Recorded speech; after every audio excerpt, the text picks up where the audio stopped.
All right. We are live here on Standing for Truth. My name is Donnie Badinsky, and it is a privilege to be your host for tonight's program on Creation Science 101 with Brian Lauer. It is always a real pleasure to have Brian here, who's been studying the topics related to origins for years and years. And for those in the audience might be wondering, hey, wasn't there supposed to be a debate tonight? And perhaps I'll get that promo up here. The answer is yes. The Great Grand Canyon debate, for those that have been as excited as I have been for this debate, no worries. It's still taking place. We've rescheduled it for next Friday, same time, 7 Central, 8 EST. Jackson sends his apologies. He has a couple things to work out in terms of his connection, but he has assured me already that things are looking good. So next week's debate should be on. But in the meantime, I've got Brian Lauer, the man, the myth, the legend here at Refuting Evolutionism. Yes, Brian, and to the audience, there still are people out there who truly believe they're related to ladybugs, grass, and puppy dogs. And we're going to expose some of that here tonight as we focus on the basics. So, Brian, I always appreciate your time. I see you very active, giving presentations, going out, giving talks, spreading the word, and standing for the truth. So if you could, perhaps give us a little update on what you've been up to here in 2026 and tell us how you've been. Yeah, I've been doing great. I just go wherever God opens the doors. And a while back, there was a Christian school in Nebraska. They invited me back to speak. They said, "Hey, when are you going to be here again?" And I said, "Well, if you find a church, I'll come down there." Because I like to get the most out of my miles as possible. And they found it was supposed to be a bunch of pastors that I was going to be speaking to on a Sunday night. And I got there and it was a bunch of kids. There's probably 30 or 40, kids and people of all ages, but only one pastor. And that guy was kind of mad. It's like, why aren't those other guys here? So that was kind of fun. I'm looking forward to going down and speaking in Pensacola later on this summer, and possibly in Utah and Phoenix later on in the year. But yeah, it's been a lot of fun, and I love this internet stuff. I don't have to spend $4 gas to get the message out.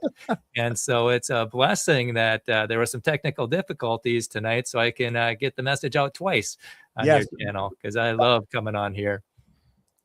Amen. Praise the Lord. That's what we were saying, because, all things work together for good to them that love God and to them that are called according to his purpose. So the good in this is we get to enjoy your work and what you do, Brian, twice in the next week, really. Today, Creation Science 101, next week on the Grand Canyon.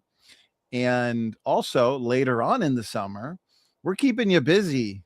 Who needs sleep these days, right? And in light of everything that you just said you have going on with presentations, I really do appreciate the time that you offer us. So you'll also be debating Dr. Howard Feldman, the proper perspective of geology, plate tectonics, or hydroplate. Ooh, this is going to be good. I cannot wait for that one. A couple months away, but that's good. It gives you gentlemen the time to prep, get ready for it. So, okay. And he's a professor, man. I offered it up. Say, does somebody want to debate the professor? And there's more qualified people than me, but they didn't want to do it. So it's going to be a learning curve, but I get to have my stuff fact checked. So fact checked for free. So that'll be good. It's free peer review. That's what I call it. That's exactly right.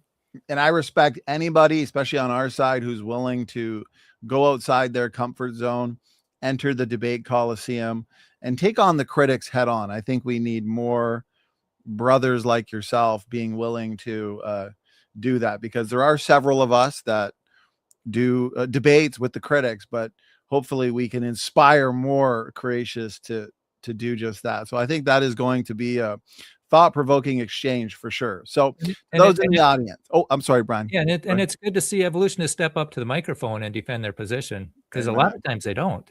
No. And so I really respect anybody who steps up to the microphone and just, let us know what you think, and then we can talk about it, and then we can let science advance. Amen. So true. Doki says, yeah, okay. Yeah, we just hit 34,000 subscribers here. So Brian, you're bringing in the crowd. I told you earlier, you're a fan favorite. And on Facebook, to those joining us, we just hit 103,000 followers. So, wow, praise the Lord, we're able to spread the message. And we'll probably be getting quite a few really good clips from this program to put on our Facebook account as well. So, okay, what are we doing here tonight to the audience? Creation Science 101. We're going to be discussing the basics. Brian is going to be giving another one of his comprehensive talks. And as he's presenting, I'll be saving your questions, your comments. If we do have critics in the live chat, feel free to send in your challenges. We're always open to interacting with your challenges and disagreements, because once Brian's done with his presentation, Brian and I are going to chat for a little bit. I'll contribute any way I can, and we'll also answer your questions. We're shooting for about a 90-minute program here tonight. So, Brian, with that, I'm excited for what you have for. It's not your first time here. You've given talks in the past on the Emperor has no clothes. Yes, that was a great one.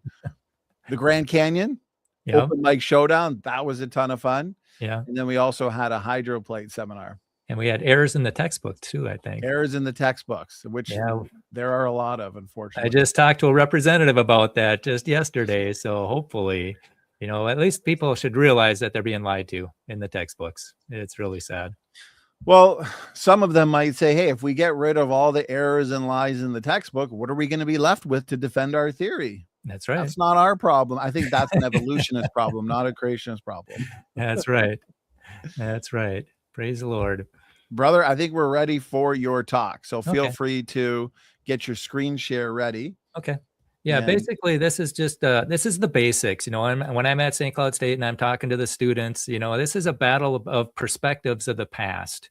One perspective is based on blind chance. That's the Big Bang and evolution. And I'll say, does it make sense that building got put together by chance? And they say, no, it's like, that'd be absurd, right? But how much more absurd to think our bodies got put together by chance? And yet, if that's all they see is a blind chance perspective, then they're just going to memorize. They don't think. And that's what I like to do. They'll ask, hey, what are you doing here? It's like, I just want to give you an opportunity to think. You need to see two sides of a story if you want to think, but that's not happening in class. So my big thing is I'm trying to change the argument from science versus religion to blind chance versus creation. Because when you frame it in that setting, and that's what it is, blind chance, there's no way this came about. So this is going to be basics just for the, the intro. And this is what you can talk to your grade school kids, high school kids, and they can silence an atheist with one question. It's like, how did life begin? Nobody can answer that. And if they can't answer it, they just have to believe it by faith, and that's what sometimes on the campus, that's the best I can do. When an atheist says, hey, I don't believe in God, it's like, okay, without God, how did life begin? Science has it figured out. And it's no, they don't. There's $10 million on the table. And we'll get to that during the talk. So I got to help them realize that they've got faith too. They got faith in blind chance, where I've got faith in a creator. I don't have enough faith to believe hydrogen and helium turn into people. And so with that, let's just dive in. I will share my screen. If the tech works, share screen. I don't have enough faith to be an evolutionist. Yeah. And that's what I love about being a Christian, a creationist, is yes, we have faith, but a faith that's supported by evidence. I like to say good science affirms good scripture. Yeah. And I think people are going to see that here tonight. Brian, I have your slides up. I wonder, just in case that little bar at the bottom might block some of the text throughout so if you click hide. All right. Uh-oh. Yeah, that's what I was worried about. But you might still be able to get to the power. If you go back to the PowerPoint. Go back to the PowerPoint. I don't know. All right, let me see. Here all right. Let's try it here. I'll take it off there until you I think we're good. Will that work? Yes, there we go. So now there's no bar there. So Brian, all right. I'm looking forward to this. Brother, the floor is yours. All right. Thank you so much. Yeah, this was a talk that we gave at our public library a few years ago. We've got a creation club that meets in the public library, and I encourage every community to have a creation science club. It's a lot easier than getting one on campus. You just need a place to meet and somebody to organize it. And we meet at our public library. And tonight we're going to be taking a look at two histories. One's blind chance and one's based on creator. And we're define some terms that's very important. And then we'll look at some laws of physics, some logical fallacies, and then close up with why this matters. So basically, we talked about it. It's a battle of your worldview. You believe in blind chance or you believe in a creator. And the evolution timeline is there's a big bang 13 some billion years ago, and then the earth forms 4 billion years ago, and life starts 3 billion years ago, and then plants and animals, this is the Cambrian explosion 600 million years ago. And then people get on the scene at about 1 or 2 million years ago, depending on how you define people. Okay, the biblical timeline is a lot shorter. We're looking at roughly 6,000 years. That'd just be a speck on that. So to make it easier to see, we'll expand it out a little bit. So based on the Bible, we got creation roughly 6,000 years ago and a worldwide flood roughly 4,400 years ago. Jesus came 2,000 years ago, and then we're here today, and Jesus is coming back again. So we got to be ready. And some people say, well, can you believe in both? No, you can't. Because at the evolution timeline, you notice that person just dropped in there right at the end. That's when people got on the scene at the end of the process. Where in the Bible, they get there right from the beginning. And people ask me, well, which one do you believe? And I say, I just agree with Jesus. You know, Jesus in Mark 10:6, he says, but from the beginning of the creation, God made them male and female. So Jesus is a creationist, you know, the beginning of the creation. All right. And he's also a young earth creationist. You know, from the beginning of the creation, God made them male and female, not millions of years later, not billions of years later. And Jesus should be our example if we're a Christian. And if we're not going along with the biblical timeline, that's pretty thin ice. Okay, so this is the framework. You know, the Bible gives us the framework for, you know, astronomy. Everything was it was created. It didn't evolve. And we'll talk about why it couldn't have got together by the Big Bang. And then biology, you know, the Bible says that everything produces after their kind and the seed is in itself. Those are biological statements, and that's what we see. And then dinosaurs.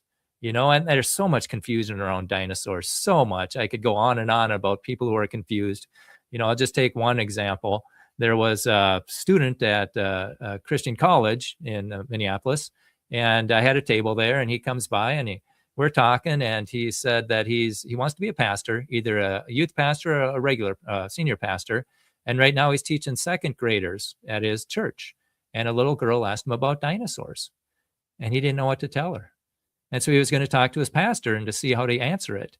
And so I said, okay, so what are you going to tell her? And he goes, I don't know. And so I gave him the biblical interpretation of dinosaurs. They were made on day 6 with the other land animals. 2 of every kind got on the ark. You know, they were young, so they could still fit in the door. And then all the rest of the dinosaurs and people and plants and animals outside the ark died in the flood. And a lot of the dinosaurs were buried in mud and turned into fossils.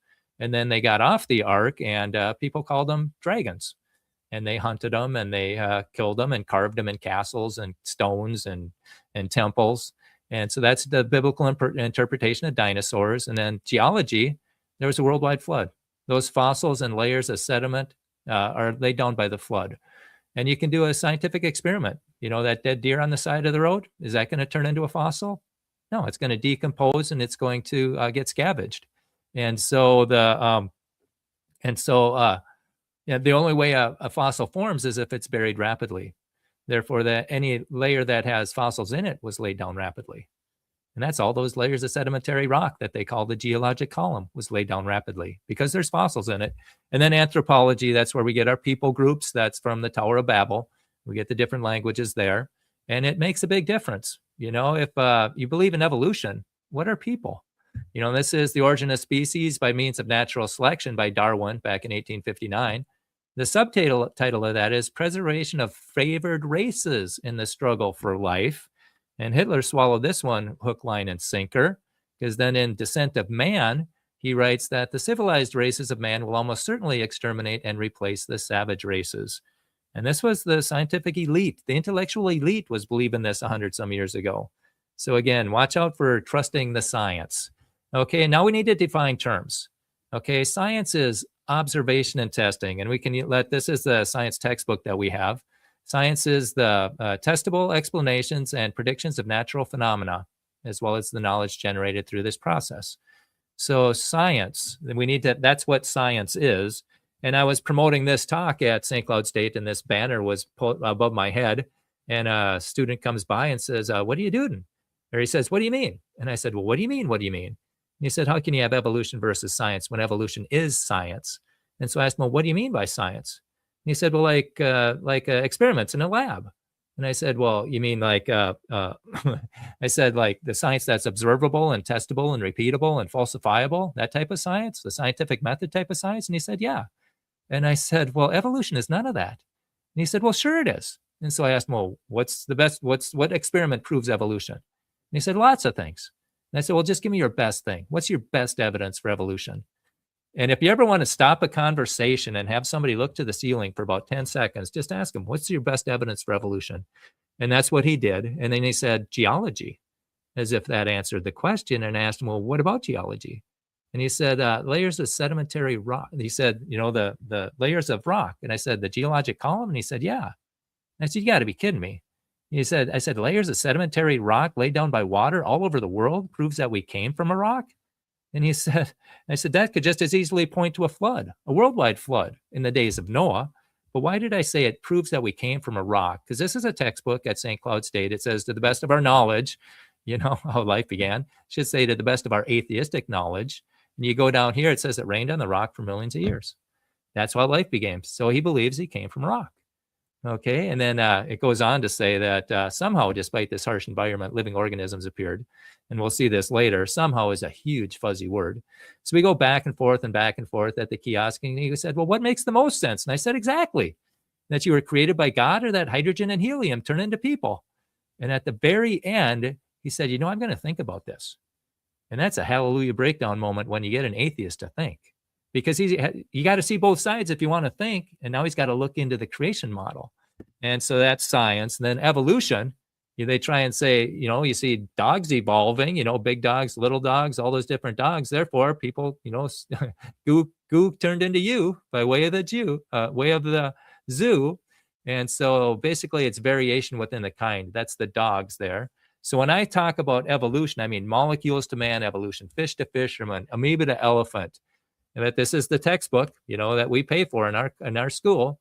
All life on Earth is related to a common ancestor that existed about 3.8 billion years ago. This process is called evolution. So I'm talking the big things, the blue whale or bacteria to blue whale. And Kent Hovind had this out there at $250,000 to anyone who could prove evolution. The big kind, empirical, the macroevolution. And nobody saw it, so he put it on a billboard between the St. Louis Zoo and the St. Louis Museum, $250,000 reward. And they'd call up. It's like, well, we got resistant soybeans. And he said, well, what'd you start with? And they said, soybeans. And they said, well, what do you got? And he said, soybeans. And it's like, that's not evolution. That's just variation within a kind. But there's a big $10 million reward if you can show how, and we'll get to this later, how the largest mystery on Earth, how genetic code inside a cells got there, and how the cells intentionally self-organized, communicate, and then purposely adapt. And you get $10 million. So they don't have a clue. When they say life that they've figured it out, it's like, well, hey, cash in your $10 million. Cash in your $10 million. And then we got the laws of physics. We'll just run through them real quick based on blind chance or the creator. What caused the universe? Where'd the matter come from? You got to have the law of causality. That means for every cause or for every effect, there's a cause. And the effect or the sum of the effects can never be greater than the cause. So I got the question, what caused the universe? Whatever it is has to be greater than the universe. And so you can't have matter popping into existence. But if you have a supernatural creator that makes a natural creation, no problem. See, we just have to, if you eliminate God, you paint yourself into a corner and you violate a lot of laws of physics. Whereas if you just change the definition of science to allow for a creator, you don't break any laws. Okay, and where did the matter come from? How did life begin, and where did matter come from? Those are two huge weaknesses in the blind chance perspective, because nothing plus nothing is supposed to be a big bang, the explosion. That violates the first law of thermodynamics. Matter and or energy cannot be created or destroyed. You can take a little matter and turn it into a lot of energy, like an atomic bomb, or you can take a lot of energy in those particle accelerators and slam them into each other, and you get more matter. You can go from one to another, but you can't get something from nothing. Okay, and then how do stars form? This breaks Boyle's law. As the volume decreases, the pressure increases. And who was it? Gary Parker, when he was in grad school, he was learning about the nebula effect and how the gas cloud collapses. And Gary asked the professor, it's like, well, how does that work? Because gas pressure is like 60 to 100,000 times greater than gravity.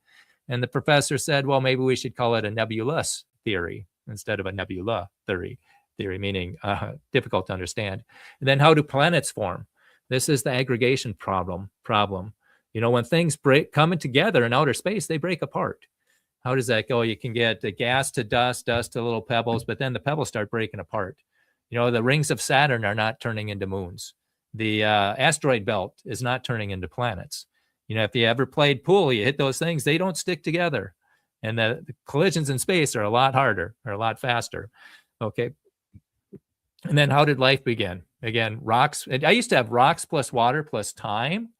But it turns out, if you listen to, Jonathan Sarfati, he did a minute talk on how life cannot begin in water because water breaks apart those molecules faster than they get put together. It's called hydrolysis. And I played that to our school board because our school board in our textbook was saying that life begins in water, or it can begin in water. And it's like, well, what degree does your science lead have? What degree does your curriculum director have? If they don't have PhDs in chemistry, they should be listening to Jonathan Sarfati. So yeah, it's called hydrolysis. So I get rid of water. So basically rocks plus time is going to equal life. And they say it's simple. There's no such thing as a simple cell, simple living thing. They used to think it was just a blob of protoplasm, about as complicated as a ping pong ball. But now they look at it and it's like, oh boy, this is way more complex. And this violates the law of biogenesis. Life cannot come from non-life. Life only comes from life. So to get life, you needed an eternal life giver. And that's what I believe. And that's what it seems to be pointing, because we're farther away from figuring out how life began than when Miller and Urey did their experiment back in the 50s. Okay. Yeah. Because we know how complicated it is. So right now we're watching the origin of life fall apart. Let's see what else. Evolution fall apart. The Big Bang fall apart. The geologic column fall apart, and plate tectonics fall apart. Okay, but they use a bunch of magic words. You got to watch out for these. Look like, somehow we talked about that. And then this, in this textbook, it just comes off of the page like water off of Niagara Falls. As best as we can surmise, the story of origins apparently arose. Some scientists speculate, probably originated, probably diverged, our best guess. And so when you see a sentence with one of those words in there, just cross out the whole sentence and you lose everything almost. And then this was a while back, Who Wants to Be a Millionaire? $1 million prize offered to scientific proof of natural process of origin of life. It was on the table for 13 years. Nobody could do it. So now we've got this $10 million one that's in evo2.org. And we talked about that earlier. So then one cell plus time equals people. There we go. You started as an amoeba and you turned into a grandpa, and then you turned into a prince. If that happened quickly, if you kiss a frog, and it turns into a prince, and it turns in quickly, then it's a fairy tale. But if a frog turns into a handsome prince slowly, now we're talking modern science. All right, so we got millions of years, and then evolution's magic words are millions or billions of years. That should let your baloney detector go off in your head. That says, hey, there's a fairy tale coming at you. And then how did rock layers bend? We're going to take a view from Anywhere you go, you see these strata lines of rock all around the world, especially like where a road might cut through a mountain or maybe along a mountain. This one is in Utah. And this one is in Pennsylvania. Look at this one in Vermont. These layers are bent 90 degrees. Now wait a minute. You cannot bend rock. It'll simply break. And look at this one. Here's another really interesting feature, also in Pennsylvania. Look at all those severely bent layers. Look at a portion of the Rocky Mountains of Western Canada. Notice that these mountains are not only bent, but they're severely kinked. Look at these interesting layers of rock in Glacier National Park. Each of these layers is roughly as tall as a human, and look what they're doing. These layers are not just bent or kinked, these layers literally bend back over on top of themselves, like an S pattern. How could that have happened over vast amounts of time? The simple and obvious answer is that they can't. Yeah, and that's from the Horror of the Flood. And you can get that video at missionimperative.org. And he's got a really good Grand Canyon video also called the Grand Canyon, the Puzzle on the Plateau, where he takes a look at like Zion and Bryce and Canyonlands and Monument Valley and Prairie du Chien, all those really weird features that are up in that area.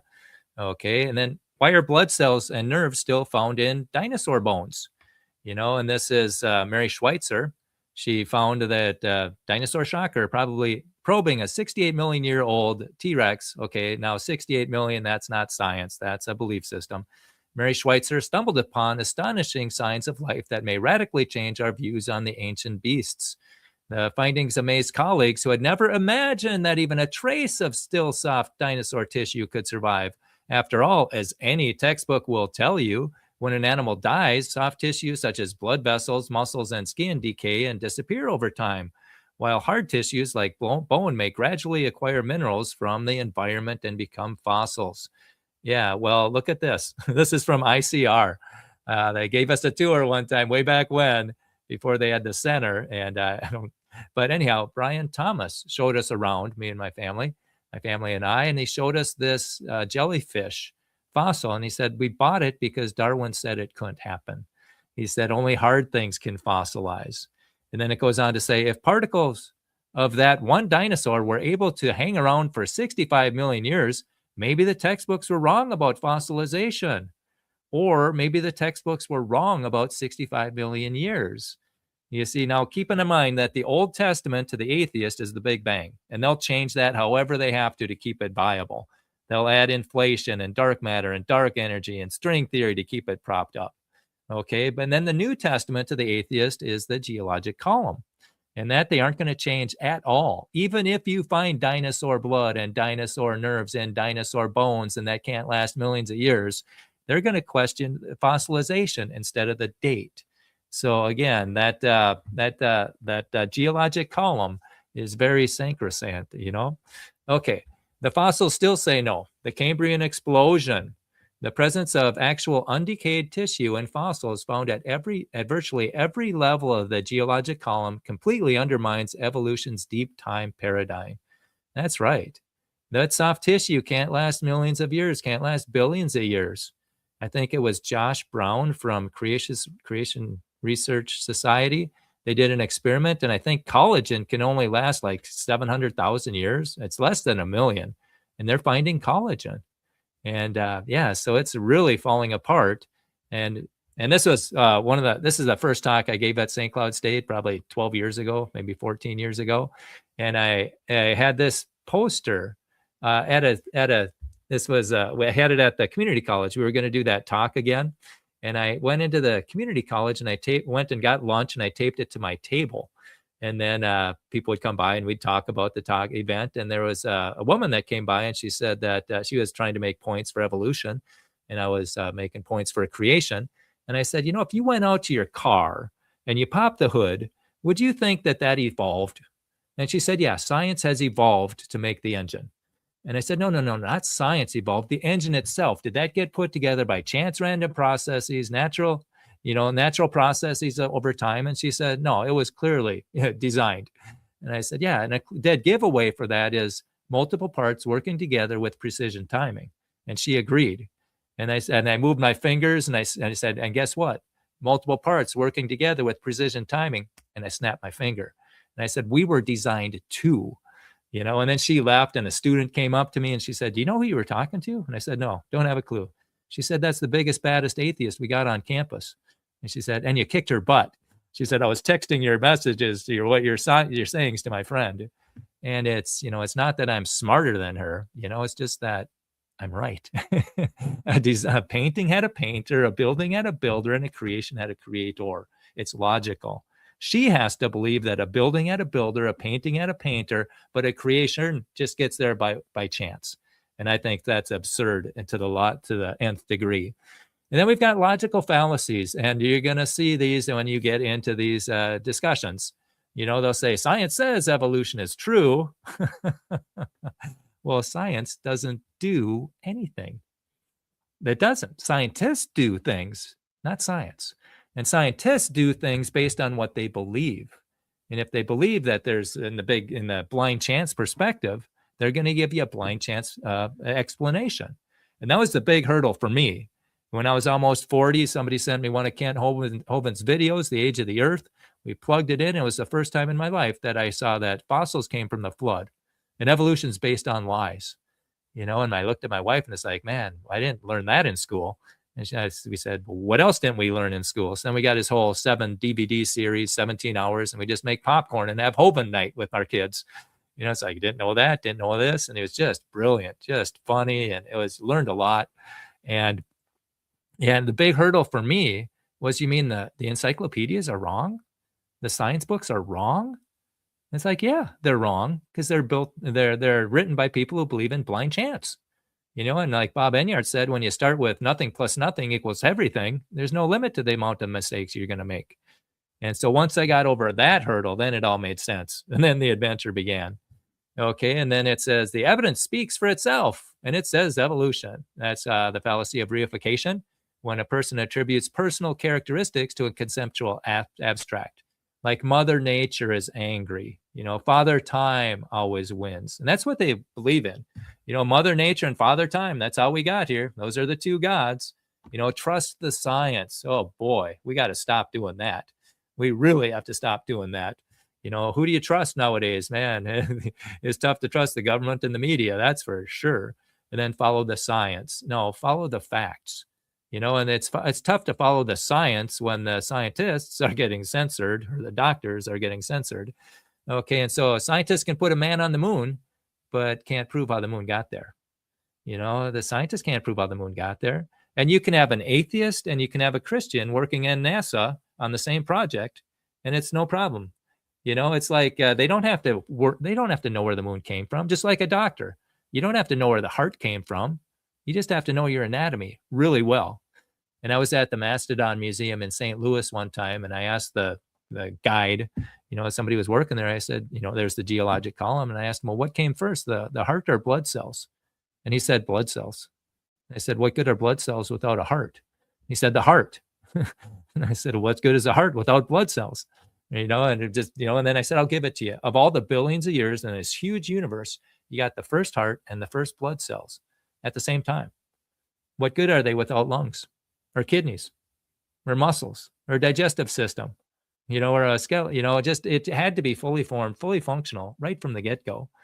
And then they censored my camera. Yeah, I took a picture of one of their slideshows, and I'd done that earlier, no big deal. And then I did it again, and they said, "Oh, you got to delete that video, delete that picture." Okay, all right. And then NASA rocket scientists on Real Science Radio. This was Henry Richter, and this came up the other day when I spoke down in Nebraska. And he was saying how something about the moon, there's discussions on if we got to the moon or not. And I haven't dove down that rabbit trail to see the pros and cons of each thing. I got enough battles on this, but I thought, they expected billions of years of dust to be there. And then it wasn't. It was just a fraction of an inch. And so I'm thinking if we didn't go there, all their predictions would have been right. But their predictions have been wrong. So it'll be interesting to see what that. Okay, and then everybody believes in evolution. This is the appeal to majority. Okay, and that's not true. This is a Gallup poll. This one was ended in 2017. And that top line is God created humans in present form. And that's the creationists, and then the bottom line is the atheists. Humans got here without God. That was in 2017. We were tied up. What's going to happen? Well, the creationists break ahead, and this is and they what did they say? that human beings have developed over millions of years from less advanced life forms. That's the bottom one. Humans have developed over millions of years from less advanced life forms, but God had a part in it. That's the middle one. And then the bottom one, this is what the majority of Americans believe. They agreed with. God created human beings pretty much in their present form at one time within the last 10,000 years. So most people are not believing we came from apes. And so we're at 40, 33 to 22. But now the most recent one came out, and this is 2024. It's 37, 34, 24. And if you look just at the last 12 years, we've lost 9%. And the atheists have gained 9%. So if this trend continues for the next 12 years, we're going to be on the bottom. So we have to do something to turn this around. We have to do that. We have to reach the next generation however we can. And I encourage you to have a creation club in your community. And then if there's regional speakers, then I carpool to the regional speakers. That's what we did last month to hear, or 2 months ago, to hear Dr. Randy Galuza. He spoke at the Twin Cities Creation Science Association, and we packed the place. It was so fun. And so I encourage you to do that and start reaching out, because we need to give people both sides so they can think. And we're going to be in big trouble if people just memorize and conform. And Ken Ham wrote a book about this called Already Gone, where they surveyed 1,000 conservative church kids, and 61% of them stop attending church in their 20s. And that increased a few years later to 67%. In some denominations, it's like 90%. And they asked them, well, why did you stop going to church? And they doubted the Bible. So then they asked them, well, when did you begin to doubt the Bible? And 40% said in middle school. By the way, that's when the Big Bang's being taught as dogma. And then 44% in high school, and that's when evolution is being taught as dogma, and 11% in college. And it's really sad because their churches are not equipping the next generation for this battle. And it's really sad. So then Ken Ham, they did another book called Already Compromised.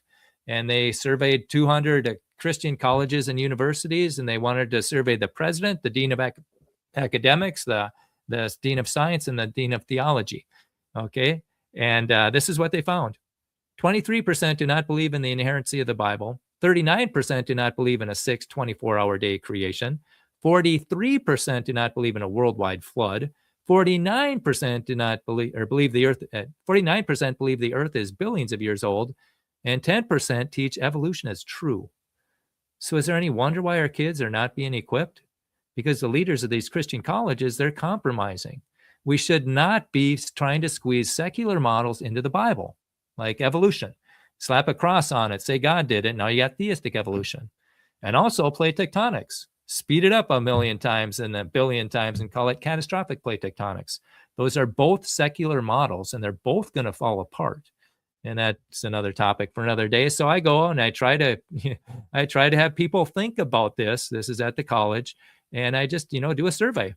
How did we get here? Creation, evolution, intelligent design, or don't know? And this is at a state university, and it was really close. I thought they'd win by a landslide. And this was at a community college, and creation won. It won like 22 to 20, no, about 42 to 20. So most of them believe in creation. They're not being taught that in class. And they come by and they're so frustrated in astronomy and biology and what's the other one? Oh, diversity class. So frustrated. I used to be able to go there whenever the kiosk was open.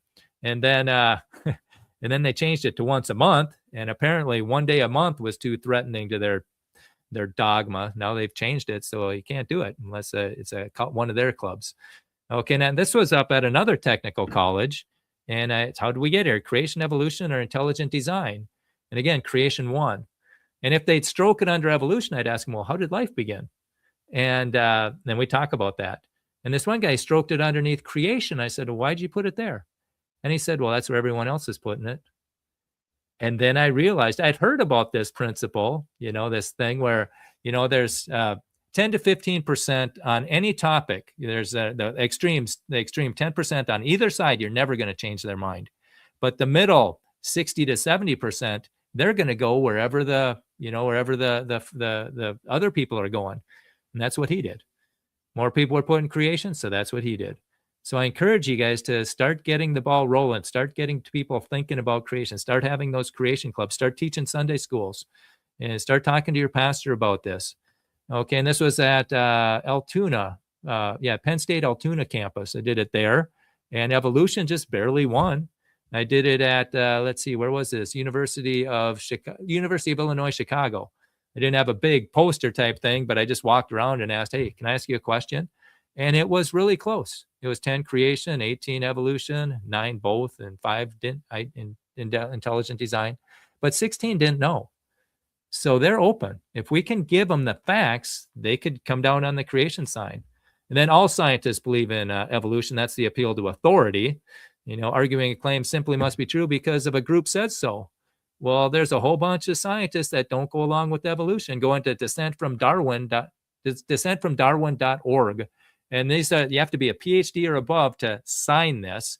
And it says, we are skeptical of the claims for the ability of random mutation and natural selection to account for the complexity of life. Careful examination of the evidence for Darwinian evolution should be encouraged. And it's from all different fields, all different colleges, Harvard, St. Johns Hopkins, everywhere.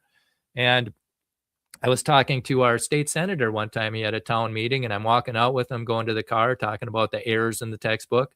And then I emailed him this. And I emailed him and I said, hey, when the kids are being taught evolution in school, can you tell them this fact that over 1,200 PhDs doubt what they were just taught? And I never heard back from them. But yeah, it's from all different disciplines from all around the world. Again, that's dissentfromdarwin.org. And then this is, who was it? Neil deGrasse Tyson got in a debate with Del Bigtree. And I'm not going to show it here because you might get a hit.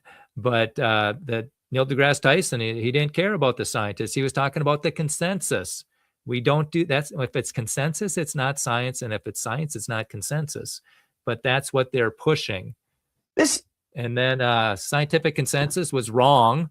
They thought about the geocentric universe. They thought the earth was, everything revolved around the earth until Copernicus and Galileo and Kepler and Newton came along and proved that wrong. And then big rocks fall faster than small rocks. Galileo proved that wrong. And then bloodletting, how George Washington died. If you're sick, you got bad blood, so you got to take some blood out. And if you take it out of one arm, you got to take it out of the other arm. So you're in balance. And I think they gave him shots of mercury too. And George Washington, he looked at the doctor and says, doctors, I'm dying, but I'm not afraid to die. And that's what matters. We're going to end up with that. You have that attitude. And then spontaneous generation, they thought, if you want to make mice, you just put grain and underwear in the corner, you'll make mice. Or if you want to make maggots, you just put some meat on the counter and you'll make maggots, and life will just pop into existence. But Louis Pasteur, he proved that one wrong. And then uniformitarianism, that was wrong. The scablands in Washington, J. Harlan Brents back in 100 years ago, he said this is from a glacier lake that broke, and they ridiculed him and mocked him because they couldn't think outside that paradigm. That wasn't uniformitarianism, so he had to be wrong. But then when they got satellite images, it's like, hey, he was right. So then he got his congratulations when he was about 90, in his 90s. Oh, and this one's the worst one. Washing hands. Ignaz Semmelweis, back in 1847, he saw that the death rate in one wing of the hospital was higher than the death rate in the other side. And it's, what's the difference? Well, the midwives were delivering the babies in one side and the doctors were doing it in the other wing. And what were the doctors doing? They were doing autopsies, and then they delivered the baby, and they never washed their hands. And so he said, guys, you got to wash your hands. And they ridiculed him and mocked him because that wasn't the prevailing way. And then even when his hospital had a death rate of like less than 1%, and they had 15% death rates, they still mocked him. So the consensus has been wrong a lot. And so we do not determine truth by consensus. So do you believe in God or science? I was invited to into a college classroom one time. And I thought I was going to a club, and the student said, I don't know if I can do this, but why don't you show up here? And I showed up, and the professor was there, and I have so much respect for him. And he said, I heard you were coming. You got 15 minutes once the students get here. And the students got there, and I talked about, blind chance and creation and how they're stealing our posters and the censorship and all that stuff. And then I was done in 10, and I said, any questions? And the professor said, well, what would you do if you were king of science for a day? I said I'd put all the theories on the table, and I'd focus on the ones that are making accurate predictions. And I would not teach belief systems about the past, like the Big Bang and evolution. And then a student said, "Well, what do you believe in? The God or science?" And I said, "That's a false dichotomy. That's whatever that is. It's like, no, it's like the Bible and science are hand in glove, but the Bible and evolution bang heads because evolution's not science. It's not observable or testable or repeatable or falsifiable. It's certainly not double blind. It's not high confidence science, that's for sure. It's very low confidence science. And like Matt from church said, it's wishful thinking." And then another student said, "Well, isn't it sad that question's even asked?" I said, "Well, yeah, I understand why it's asked, because you guys are not being taught who brought you science. It's the who's who, the people that brought you science. They're like Pasteur and Newton and Kepler and Boyle and Faraday and Calvin. It brought us all these different disciplines, and you guys aren't being taught that." And then I told them about Matthew Murray, who saw in the Bible in Psalm 8:8 that there were paths in the sea. And he said, if God says there's paths in the sea, I'm going to find them. And he did. He found the ocean currents, and it saves the shipping industry billions of dollars. And I told him about George Washington Carver. He was invited to speak in Congress about the importance of the peanut in the Southern economy. And he had 10 minutes, and he started talking, and he was so interesting, they let him go for 2 hours, kept talking. And finally a senator said, "Well, how did you learn so much about the peanut?" And he said, "An old book." And he said, "What old book?" And he said, "The Bible." And he said, "The Bible told you what to do with the peanut?" And he says, No. The Bible told me about the one who made the peanut. I asked him what I should do with it." All right. So just think, if we had that type of humility with our technology, what we could do. And yet people are getting rid of God, and now they think they're going to become God. An example of that is Yuval Noah Harari. Going to ynharari.com. The first thing you'll see is history began when humans invented gods and will end when humans become gods. So when you eliminate the creator God, now they think they're going to be God. And he also says that humans are hackable animals that can be tracked under their skin. It's pretty frightening what those people think. And then oceanography, yeah, Matthew Murray, we talked about that. Paths in the sea. And then during that debate, evolution is the foundation for science. Anybody see that Bill Nye, Ken Ham debate? Well, our church rented a kiosk so we could promote it. And then they rented a room so we could broadcast it live. And we packed all the chairs. So we got all the chairs from the next classroom and we put them in there. And we packed all of them. And then we were starting to get chairs from the lobby. And what you don't see, there's a guy outside watching the back screen, and there's people in the front watching the screen in the back. And this is what Dr. Raymond Damadian says. Hi, my name is Dr. Raymond Damadian. I am a young Earth creation scientist and believe that God created the world in 6 24-hour days, just as recorded in the book of Genesis. By God's grace and the devoted prayers of my godly mother-in-law, I invented the MRI scanner in 1969. The idea that scientists who believe the Earth is 6,000 years old cannot do real science is simply wrong. Simply wrong. And yet through that whole debate, there's Bill Nye saying without scientifically literate kids will fall behind the other countries as inventors and innovators. We need to teach science. Otherwise we're going to, the world's going to fall apart. Or we need to teach evolution. That's the altar call for the atheists. We have to teach evolution or we're going to fall behind the other countries. And I wish that Ken Ham would have said, Bill, how far did America fall behind the other countries when a creationist invented an MRI? We didn't fall behind him. We got catapulted ahead of him. And yet there's a persecution against creationists, because did Raymond Damadian, who's got the first patent on the MRI, he's got his MRI in the Smithsonian called the Indomitable. Did he get the Nobel Peace Prize for the MRI? No. They could give it to 3 people and they gave it to 2 and they didn't give it to him. So that's how warped our system is. And then they invented, creationists have invented law of biogenesis, electric generator, electric motor, the airplane, law of gravity, telegraph. Yeah, the creationists have a big thing, but the kids aren't learning about that. Okay, so why does it matter? Well, it depends. If you believe in blind chance, who am I? Well, you're a mutated animal. And what am I worth? Not much. Actually, there's too many of you. We got to get rid of some of you. Like what was on the Georgia Guidestones, etched in granite. Instead, maintain humanity under 500 million in perpetual balance with nature. That's what people think. You're not worth much. And I asked this at somebody at the college. If they throw you in the gulag and they want to kill you, how can you argue against it if they decide you're not worth living? Where from my perspective, hey, all life is precious. Then why am I here? There's really no reason. If it feels good, do it. And then where do I go when I die? Doesn't matter. You go to the same place. Doesn't matter if you're Mother Teresa or Adolf Hitler. You just go into the ground, become worm food. That is if blind chance is true, and it's not. Okay. But if there is a creator who revealed himself in a book, and I believe the book is the Bible, who am I? Man, I'm made in the image of God. You know what? And what am I worth? I'm priceless. You know what Jesus did for me so I can go to heaven? That's priceless. And why am I here? It's to glorify God and share the gospel with them so they can go to heaven too. And I think you'll have the most joy when you're using your God-given gifts to impact people for Christ. I think that's where the real joy is. It's not selfish, but when you can help them understand what Jesus did for them, it is such a tremendous feeling. And then where do I go when I die? It's either heaven or hell based on what you did with Jesus Christ. And I had this conversation with somebody at the college just last month or so, and I said, if you're right, you're an atheist and there's no God, and I'm wrong, it doesn't matter. We'll go to the same place, But if I'm right and you're wrong, it's a world of difference. And you'll have an eternity to think about this conversation. It's called Pascal's wager. It's not a bet that anybody should take. And one time a psych major asked me, and he said, "What are you doing here?" And I said, if you saw a blind person walking toward a cliff, would you warn them? And he said, "Yeah." And I said, "Well, that's what I see.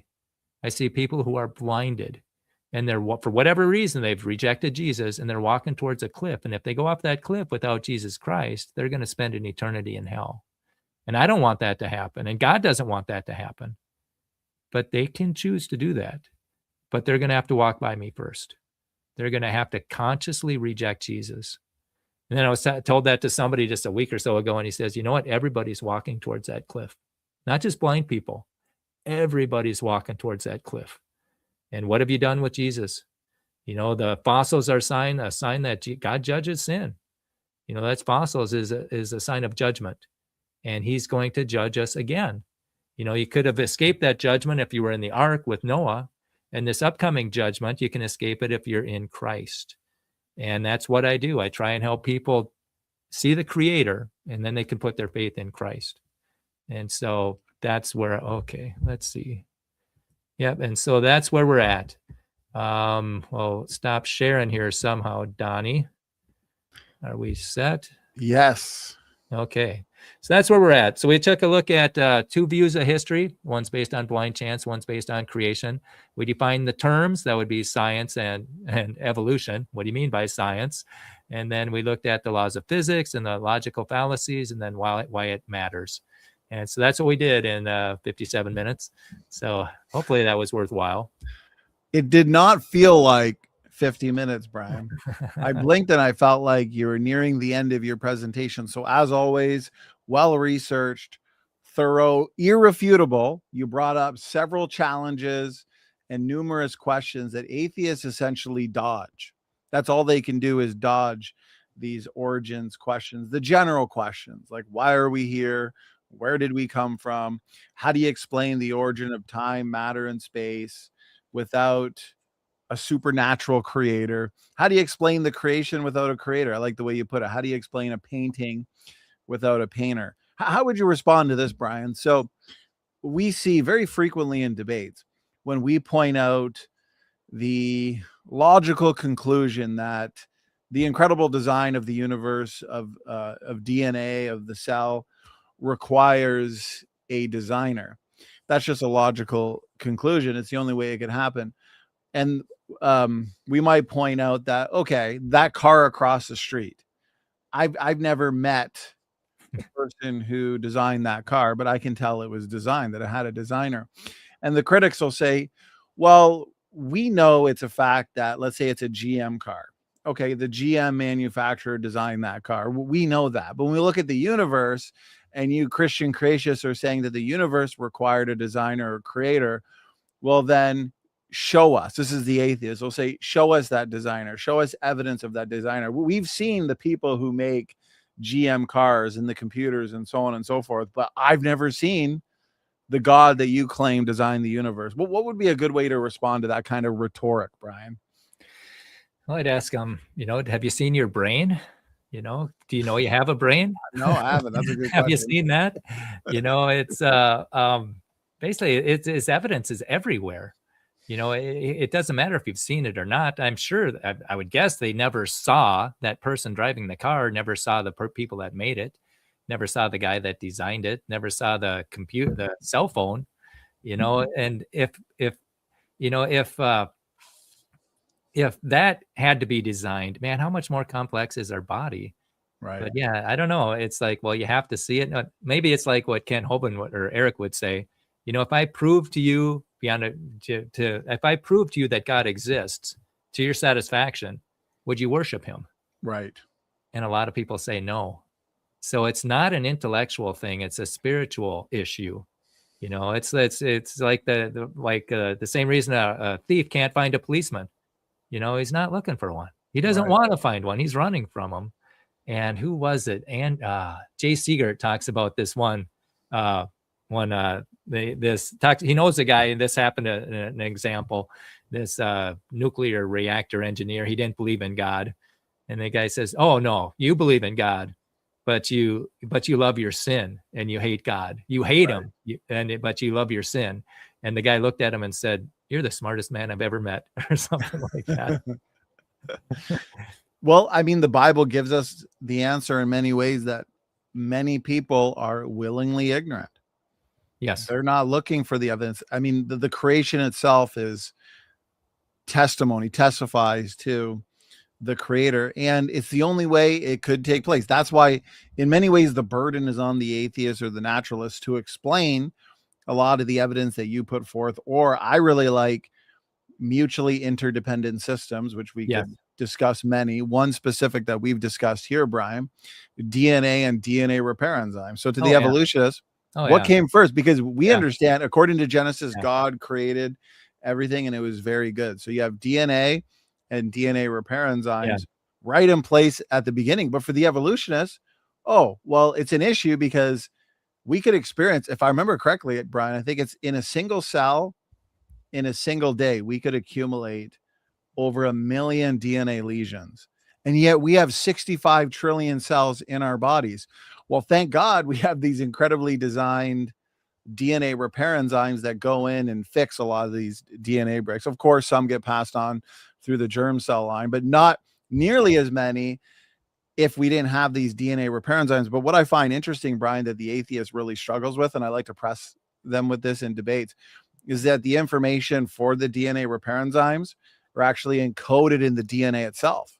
So what came first, the DNA or the DNA repair enzymes? If they say the DNA, well, you need the DNA repair enzymes to fix the DNA breaks, or else life's going to go extinct in a couple generations. And so it's problems like this. Maybe you can speak to this. It's problems like this that demand a supernatural creator. In the Bible, in the book of Genesis, in the very first verse, in the beginning, God created the heaven and the earth. There's the answer right there. But unfortunately, the critics deny that, don't they, Brian? Right. Yeah. And have you heard of Long Story Short? It's a YouTube channel, and they're do a thing on that.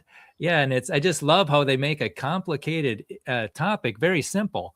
They said your DNA is like a library that's on fire. It's getting destroyed, and the librarians, they're copying it and they're preserving it. And it's really neat. And it talks about Eichmann, Manfred Eichmann, I think his name was, but Eichmann for sure. It's the Eichmann paradox. He saw how it falls apart so fast. And I think this is what he got the Nobel Prize for. He figured, well, if it's falling apart so fast, it must have a repair system. And so he found that repair system, because for a long strand of DNA to form, it needs a repair system. But the repair system itself is a long strand of DNA. Yes. So how does that form? But yeah, those long story shorts, those are great. I was at Northwestern, and I was eating there, and there's a professor on top, and I was in the cafeteria or the lunchroom, and a professor met me there, and we're talking. And I said, "You ever heard of Long Story Short?" And he said, "Yeah, I write the script." Oh, really? Well, that's a coincidence right there. Yeah, he said, yeah, there's 5 of them that, work on it, and then they send it to Florida to some animator who's just brilliant at putting that together. Yeah, there's so much stuff. And then it talks about like the cell membrane. It has to, if your cell was the size of Sweden, it's got to let in food that's the size of Morocco or something like that, or Monaco or something like that. And yet it's got to keep out the stuff that's the size of a fly, Wow. and it's just, they can't even make a cell membrane, much less a cell. So it's just complex beyond complexity with ATP synthase and kinesin, all this stuff that they didn't have a clue. And it's just, and it's like when who was it? Mark Armitage. He looks into these dinosaur nerves. He finds, dinosaur nerves, and you zoom in on them, and it's like the more you zoom in on these things, the more beautiful they become. And it's like when you zoom in on man-made things, you see all the imperfections. And then when you're looking at the cell, it's just, oh my. Yeah, an incredible creator we have. An incredible creator we have. Amen. Doki Doki. Appreciate it. There's a long story short YouTube channel. It goes back to the reality, Brian, that we who love science, who love truth, who stand for truth, we don't have enough faith to be a science denying evolutionist. They believe time, matter, and space came into existence from nothing. Oh yeah. But then they'll try and argue, well, because I discuss this topic with atheists, especially on Facebook, and I'll say the first law of thermodynamics states, as you know, Brian, matter and energy can neither be created nor destroyed. But then the second law, the law of increasing entropy, that everything is winding down, we're losing usable energy. Okay, so if you wind this point of most increasing entropy back to a point of least increasing entropy, which would be a starting point. But wait a minute, Brian, the first law says time, that matter and energy can neither be created nor destroyed. That means matter and energy, correct me if I'm wrong, needs to come into existence from an outside force, and energy can't be eternal because of the second law. If energy were eternal, this universe would have already experienced heat death, but it hasn't. That tells us it's not eternal. Right. Yeah. I like how Bob Enyart explains those 2 laws. He says a rock can't make itself, and a fire can't burn forever. It's and that destroys the atheist position right there. Right. Yeah. It's they have a lot of faith, like we said, a lot of blind faith. So you made a lot of good points in your talk early on. You established the fact, and I've stolen this from you, so forgive me. I love arguing that Jesus Christ was a creationist. Why? Because he said a couple times from the beginning of creation, he made them male and female. He was also a young earth creation because he's referring right back to creation week, specifically day 6. The evolutionary model has man, and you can even go with the old earth model like Hugh Ross, has man coming into existence between 100 to 200,000 years ago. Well, wait a minute. How could that be the beginning of creation? If they argue, Brian, maybe you could speak to this, the Big Bang occurred 14 billion years ago. So you have the Big Bang 14 billion years ago, then the earth coming into existence 4 to 5 billion years ago, and then man coming on the scene 100 to 200,000 years ago. And yet Jesus is saying that's the beginning. Help that make sense to me, Brian. Yeah, they do a lot of mental gymnastics. And something occurred to me about the last thing, how things are falling apart, with our mutations and stuff. We got good information going bad. Right. Where did the good information come from? We got the universe winding down is who wound it up. Yeah. Okay. But, as far as, millions of years and, 100,000 years in Hugh Ross, and, they do a lot of mental gymnastics about the day doesn't mean day. And it's, it's just an analogy, and it's just a framework, and it's all these things that just basically it's like Satan in the garden, or the serpent in the garden. Yea, hath God said. Right. If we can't understand what he clearly said, then my thing is like, well, hey, how long was Jonah in the whale? Was that 3 billion years too, or 3 million, or, and what I'll do when they try to get long ages, I'll ask them, well, what verse in the Bible causes you to think that? You're not getting millions and billions of years out of the Bible. So what's your ultimate authority? Are you using the Bible to interpret the world? Or are you using man's ideas to interpret the Bible? And if you're using man's ideas, that's going to be a train wreck. And if you've tied your theology to this Big Bang, when the Big Bang falls apart, what does that do to your theology?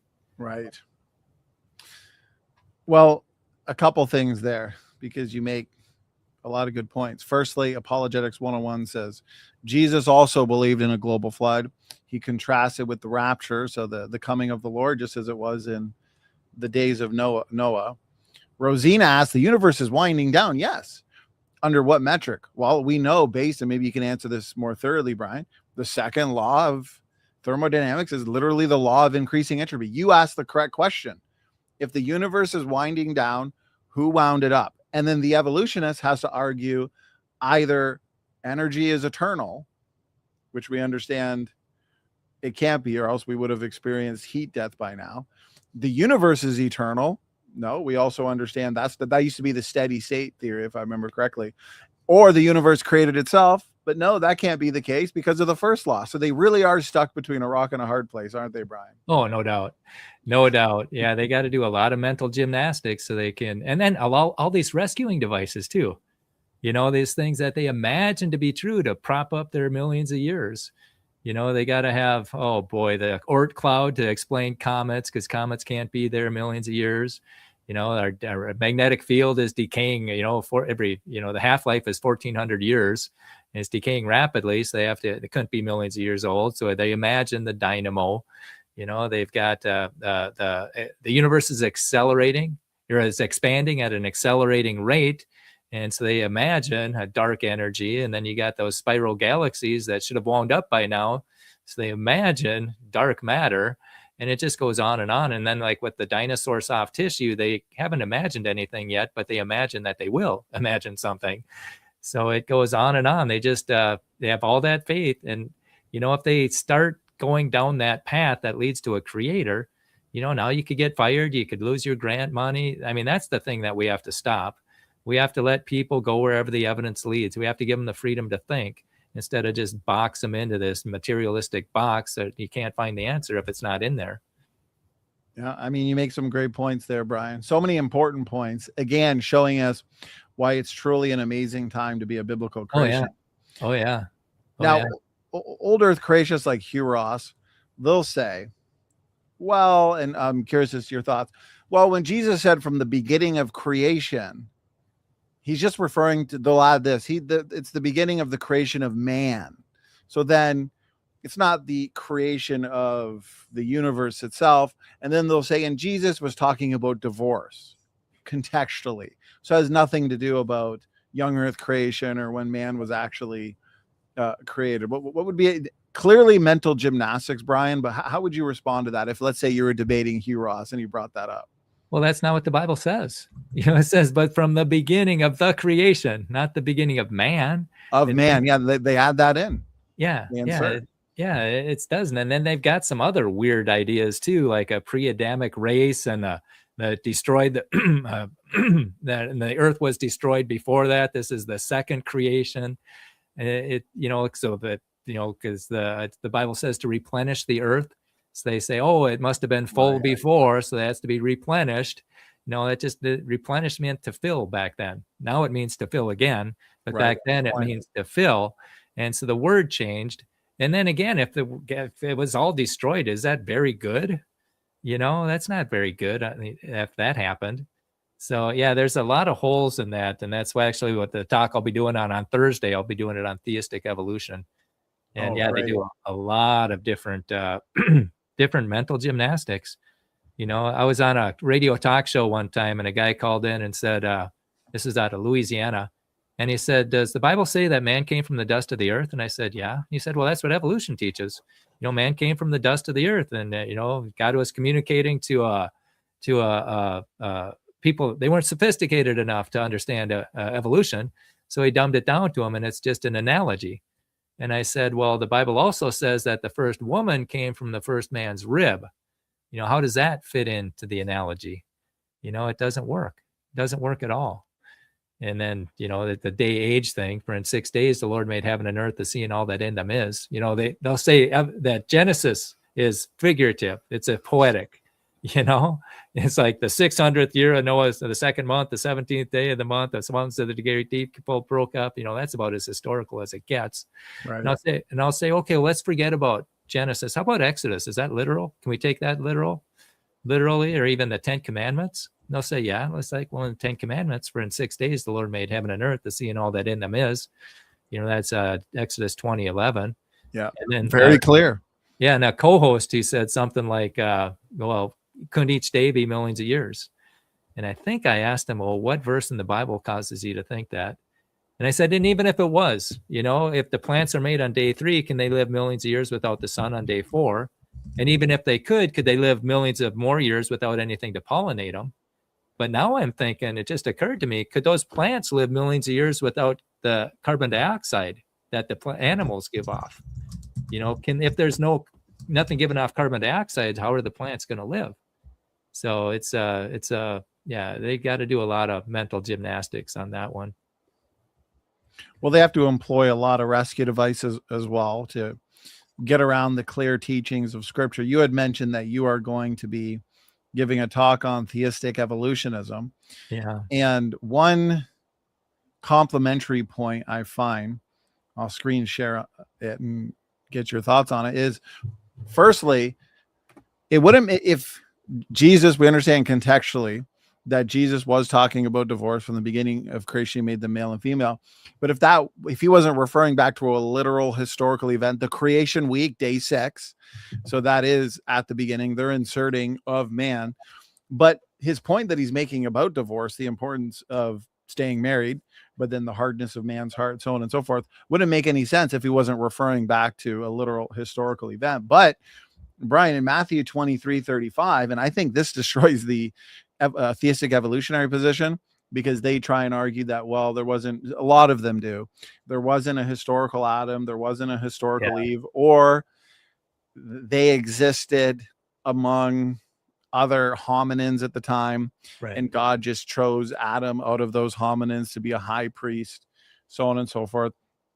But Jesus said here that upon you may come all the righteous blood shed upon the earth. So earlier he's saying from the beginning of creation, he made them male and female. He's referred to Noah. He's referring to them as real historical figures. And then here he connects them with from the blood of righteous Abel unto the blood of Zacharias. Well, wait a minute, Brian, who are the parents of Abel, Cain and Abel? It's Adam and Eve. So Jesus here is establishing the fact that Cain and Abel were real historical figures, that Cain shed the blood of Abel. Well, last time I checked, historical figures don't have figurative, historical people like Cain and Abel don't have figurative or allegorical parents. So they, by definition, have to have real, literal, historical parents, which would be Adam and Eve. So this is going right back to creation, isn't it, Brian? Oh, yeah. Oh, yeah. Yeah, no doubt. Yeah, the mental gymnastics that they have to go through. And it's for what? Why? You're making an unforced error. There's no reason to, unless you want the praise of men instead of the praise of God. And that's not the attitude we should have. Like I think Ken Holtman said, why should we throw out the Bible, which has never been proven wrong, for a theory that's never been proven right? Amen. That's a great point. So would you say then that a lot of your old earth creationists and theistic evolutionists, because the Bible says we shouldn't put our faith in the wisdom of man, but in the power of God, are they putting too much faith in the wisdom of man? They are deceived into thinking that the science of man, in many cases, like deep time, the false idea that we're related to banana plants, they're putting too much faith in that, and they're inserting it in the Bible where it doesn't belong. Oh, yeah. Yeah. Yeah. And again, it's an unforced error. They don't have to do that, and yet they do. And it's sad because they're influencing other people to do the same thing. Right. And when they start, if God didn't mean what he said at the beginning, and if all the, the New Testament writers refer to that as an accurate historical event, that undercuts their credibility too. And so if you can't trust the beginning of the Bible, then you can just, if he didn't mean what he said about creation, maybe he didn't mean what he said about marriage. Maybe he didn't mean what he said about gender. Maybe he didn't mean what he said about salvation. And so you can just, when you crack the door open for that theistic evolution in a long time, that could be a slippery slope, like what happened in Europe. It's like people hardly go to church over there, from what I understand. And you got churches that are turned into bars and restaurants and rock climbing places, and it's really sad. Well, how long did it take for Jesus to turn water into wine? Was it instantaneously, Brian, or did it take millions of years? Well, right. Exactly. And if Adam didn't really live, and if he didn't bring death into the world, why did Jesus have to die? Right. Couldn't that just be a figurative thing too? So there's some theological, that's the real issue. I heard Jay Seeger talk about this. There's some theology issues with death before sin. Because if that's not our fault, then hey, if we didn't bring death into the world, why we don't have to pay for it. But if it is our fault, then Jesus need to pay for that. It's got some theology, and it's not very good to have a bunch of lions ripping the guts out of zebras and all that. That doesn't sound like a very good creation. Oh yeah, and then all those fossils that are millions of years. What was it? Somebody asked him. I forget who it was. One of those old earthers, and he asked Bob Enyart, what Bob believes, but he doesn't. And Bob says that thistles are a sign, that thorns are a sign of the fall. You believe there were thorns before the fall, right? Because there's thorns in the fossil record. Yeah, thorns and thistles before the fall. The fall. Yeah, so it's very convoluted, and then you need somebody to explain that to you, because you're not going to get that from the Bible. It's almost like you need a guru to have them, explain the theistic evolution. And then for the theistic evolutionists, because as we said earlier, good scripture affirms good science. Old earth creationists and theistic evolutionists and gap theory, progressive creation theology is not good scripture. The Bible is very clear that Adam's the first man, Eve's the mother of all living. As you said earlier, from the beginning of creation, he made them male and female. Matthew 23, Jesus is pointing back to the Cain and Abel event, who would have had literal historical parents. But then good science affirms good scripture. They want to say there's no historical Adam or Eve. Why does the science actually confirm what the Bible says about the first parents? Right here, we can trace all male Y chromosomes, as you know, Brian, back to a single Y chromosomal ancestor just 4,500 years ago, based on known mutation rates in DNA diversity. Wow. And same thing with Eve. All worldwide mitochondrial DNA, which is maternally inherited. We can trace all mitochondrial DNA worldwide back to a single woman who lived just thousands of years ago. And what does the Bible say? Exactly what we've been saying, that God created two. So we have the science and we have the scripture forcing us to make one solid conclusion. That man was created just 6,000 years ago, separate from any other form of life. Brian, would that include chimpanzees and banana plants, brother? Oh yeah, absolutely. Yeah, that's a great chart there. That 6,000 years, I think that was Ann Gibbons in Science, I think. That long ago, and they knew. Yeah, it's the science is pointing there, and yet it's being ignored or watered down or misinterpreted or falsified or it's really sad. And so I think we're living in the dark ages of consensus science. We need to get the truth out there, and that's why this battle is so exciting, because it matters and it has some eternal consequences. And I think that's why they resist it so much. They don't want to deal with the eternal consequences. And so, but we just keep swinging away. Keep swinging. Well, I think you nailed it there. It's not an evidence problem, Brian. It's a sin problem. If they don't like the world that God created, then they can go and make their own world and make their own rules. But this is God's world, and he's laid out rules and commandments, and we've broken those. We've all sinned and fallen short of the glory of God. But Jesus Christ has given us a way out, which is by trusting him. I'd love to see how you respond to this, Rosina. So, as usual, Brian, the atheists like to push back. They're not answering the question, are they? Where did time come from? How come time only can move one direction? How come it's one direct? How come I can't go back in time? I mean, how many times have you made a mistake where you wish you could just go back even 10 seconds? Oh yeah. But it's one directional. Well, where did energy come from? Where did matter come from? Where did space come from? The stars, the planets, life, organic evolution. But anyways, Rosina's saying energy is eternal under thermodynamics. Before you respond, Brian, I'm pretty sure we just showed that the second law proves that energy can't be eternal, or else we would have already experienced heat death. And then Rosina says entropy applies to gradients in the energy able to work. So I'm not sure why the commenter thinks this is overturning what we're saying on the first and second laws, but do you have any thoughts on that, Brian? Well, I would ask, how do you know that? How do you know energy is eternal? What is your standard for truth? Does it have to be observable? Is it your five senses? Is it, can you touch, did you taste it? Did you see it? Did you hear it? Or did you just think that? And how do you know you can trust the your thoughts? I gave a talk one time and I said, if evolution's true, your brain's just a bank of chemicals. How can you trust those thoughts? Right. And then an evolutionist got mad and said, perfect. And he just stormed out of the room. But, how do you know that? I teach, kids to be God's detectives. And that's the first question I teach them is, how do you know that? How do you know energy is eternal? And it gets them to think. The first law describes the conservation of energy within a system, but it doesn't demonstrate that energy itself is eternal or self-existent, which is what the atheists want to assert. So my question would be, why does energy exist at all? And then you pointed out that the second law tells us that things are winding down. We're losing usable energy. The logical question, and I'll hand it over to you, Brian, who wound it up? Yeah.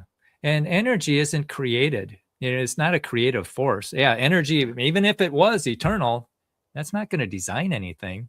You need some form of mechanism to harness that energy. Like Japan, they put a whole bunch of energy into Pearl Harbor. That didn't organize. They didn't organize a thing. No, not at all. And even like the sun, it gives energy into the earth. But if you don't have something to harness it, like plants and chlorophyll, it could be very destructive. And so I question that it's eternal. Where did it come from? Right. I have a hard time believing that one. Yeah, I would argue it can't be eternal. The second law, which is dealing with entropy and usable energy, it's pointing towards a universe that's running down rather than an eternal self-sustaining universe. I guess that's what they would require. But I think these laws refute that. Yeah, we see stars blowing up a lot. We don't see them getting formed. We see mutations making our DNA worse. And somebody even on Richard Dawkins, they asked him what mechanisms adds information to the genome. And he went was silent for about 18 to 20 seconds. And then he finally said, stop recording. Mm-hmm. It's like, how are you going to add that? You can imagine it, but that's not science. And I think we should just teach science, what's observable and testable and where things came from and how it got there. That can be a belief system class, but that shouldn't be in science. Well, correct me if I'm wrong, Brian. Single-celled organisms like bacteria don't have arms, don't have legs, don't have a brain. Do they have a heart, circulatory system?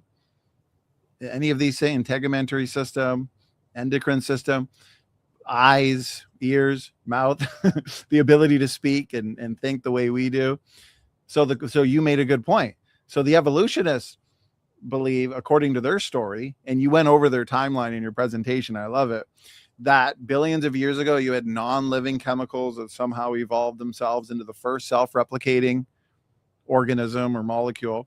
And then you go from single to multi-celled evolution, and then fish, amphibian, reptile, mammal, as Kent says, farm, fish, amphibian, reptile, mammal. So from that single-celled organism to all of life today, including pine trees and human beings and whales and chimpanzees and dogs, there's a lot of information, you're saying, Brian, that needs to be information for arms, for legs, for hearts, for brains. Where does all that come from? Yeah. Yeah, that's a really good question. They can't demonstrate it. They have some just so stories, and it's like, well, it was selected. These things were selected, and these were selected against. And I love how um, Dr. Randy Galuza, he was talking about the space shuttles, the ones that go up and back. But there was one that didn't make it. And now let's say you're the engineer trying to figure out why it didn't make it, and you come back and tell your boss and say, well, it was selected against. You're going to get fired. And he says we have to stop using those terms as far as animals and stuff, because it just does not make sense to say it was selected against. Amen. I mean, selection at best is just a fine tuning mechanism anyways. That's keeping a species as strong as it can be. It's not creative. Right. Oh, but mutations introduced are going to provide the raw material for selection to act upon. Well, last time I checked, the majority of mutations are effectively neutral, slightly deleterious. Even if they had, Brian, let's give them 100 true beneficials, maybe even a couple of them add information. It's still not going to take single-celled like ancestors into whales, humans, and chimps over time. Mount improbable. I like the way Dr. Jerry Bergman explains it. If you're going up a mountain, and I think it was Jerry Bergman that explained it that way, and you're trying to get to the top of that mountain, but you're falling back 100 times. And then every 100 times you fall back, you go up one step. Are you really ever going to climb that mountain, Brian? No, not at all. And I was after one of my talks, there was an atheist that brought up the mutation thing. And so I asked him, well, do you want a mutated baby? He goes, no, I don't want to mutate it. Well, you just said, this is how we get ahead. You should we should be building, we should be, was it 3 Mile Island and Chernobyl? That should be the most valuable land on the planet. So you can get mutations and get ahead. And yet it's the most destructive. So they understand that the mutations do not work. And it's gotten so bad, they've started a website, thethirdwayofevolution.com, because they realize mutations and natural selection do not do what Randy Galuza is finding as far as the sensors that get turned on and off and how animals can adapt quickly to their environment. It's not some broken gene that lets them adapt. No, there's sensors. And he says at every level, the cellular, the tissue, the organ, the individual, the organism, there's sensors at all those. And they're just turning on and off these things to help the thing survive. It's pretty phenomenal, the research he's doing. Wow. Yeah. He's demonstrated, even with the conventional literature, that a lot of the adaptations that we see in the biological world, they're happening rapidly, too quickly to be explained through mutation accumulation over hundreds of thousands to millions of years. And therefore, a lot of times they're due to the turning on of a pre-existing switch, the pre-existing ability to adapt in the first place, basically. Right, Brian? Yeah. Yeah. They got their blind cave fish, and it's in a cave, you don't need pigment or eyes. And now they got it in the light, and they say, it's like, well, they don't have it because they lost that gene, there's a mutation. But now they put the thing in within like 30 days or something, it's got its pigment back, so it's sensing the environment, and it's making the appropriate choice, decisions. These are forward-thinking mechanisms. Yeah. Pointing us back to the forward thinker who front loaded those mechanisms into the biological world in the beginning. Right. God, the creator. Yeah. And he talks about the space shuttle and how all those different environments, it's got to go up and then into space and then re-entry and landing and all that stuff. And he says that the problem solution things were designed into it. It made it, it had the solutions for all the environments. And that's what God did with the creation, the creatures. Wow. They designed in these problem-solving solutions into them so they could adapt and be fruitful and multiply. They just didn't send the astronauts up there and say, well, we hope it works this time. They had it all figured out. And that's what I think God did. And there's so much diversity within each species, and allows them to adapt to different environments. That's a good point. God said, be fruitful and multiply. Did he want that to be carried out through cloning? No. So it makes sense that God would have front loaded pre-existing genetic diversity and adaptive mechanisms into Adam and Eve and the original created kinds. And that's why, Brian, when these evolutionists, they like to say, oh, you creationists, Donnie and Brian, you believe in hyper evolution. because you have to explain all these different species in just a few thousand years from the ark. Like, take the felids, cats, tigers, jaguar, lions, cheetahs. Well, you got to explain all those felid species from a cat archetype. But wait a minute, we're not saying that any of these variations are really coming about through mutations. It's that the ability to change and vary was already front loaded in the first place. Right. Right. Therefore, that diversity is just being manifested after the flood. We're not explaining that through millions of years of mutation accumulation. That's not hyperevolution, is it, Brian? Right. Yeah. And Kent Hovind, he talks about being at a college out east, and he gave his presentation. And there was a professor that said, "You mean to tell me that all these varieties of dogs came off, 2 dogs after the ark," and just kind of mocked them. It's like, oh, ha, ha, ha. Right. And then Kent Hovind says, "Well, sir, would you look at what you're teaching these kids? You're teaching them that all these varieties of dogs came from a rock." Right. And he didn't have And not only the variety of dogs, every single Right. animal that's ever existed, according to the evolutionary model, came from a single-celled ancestor billions of years ago. Right. Yet it's supposed to be difficult to believe that all of your canid species came from a dog archetype 4,500 years ago. That's easy to believe. Right. But what they're trying to sell us, I ain't buying. Yeah. Randy Galuzzi talked about, he thought he has a idea or a hypothesis that every organism needs another organism. There's no organism that's self-existing.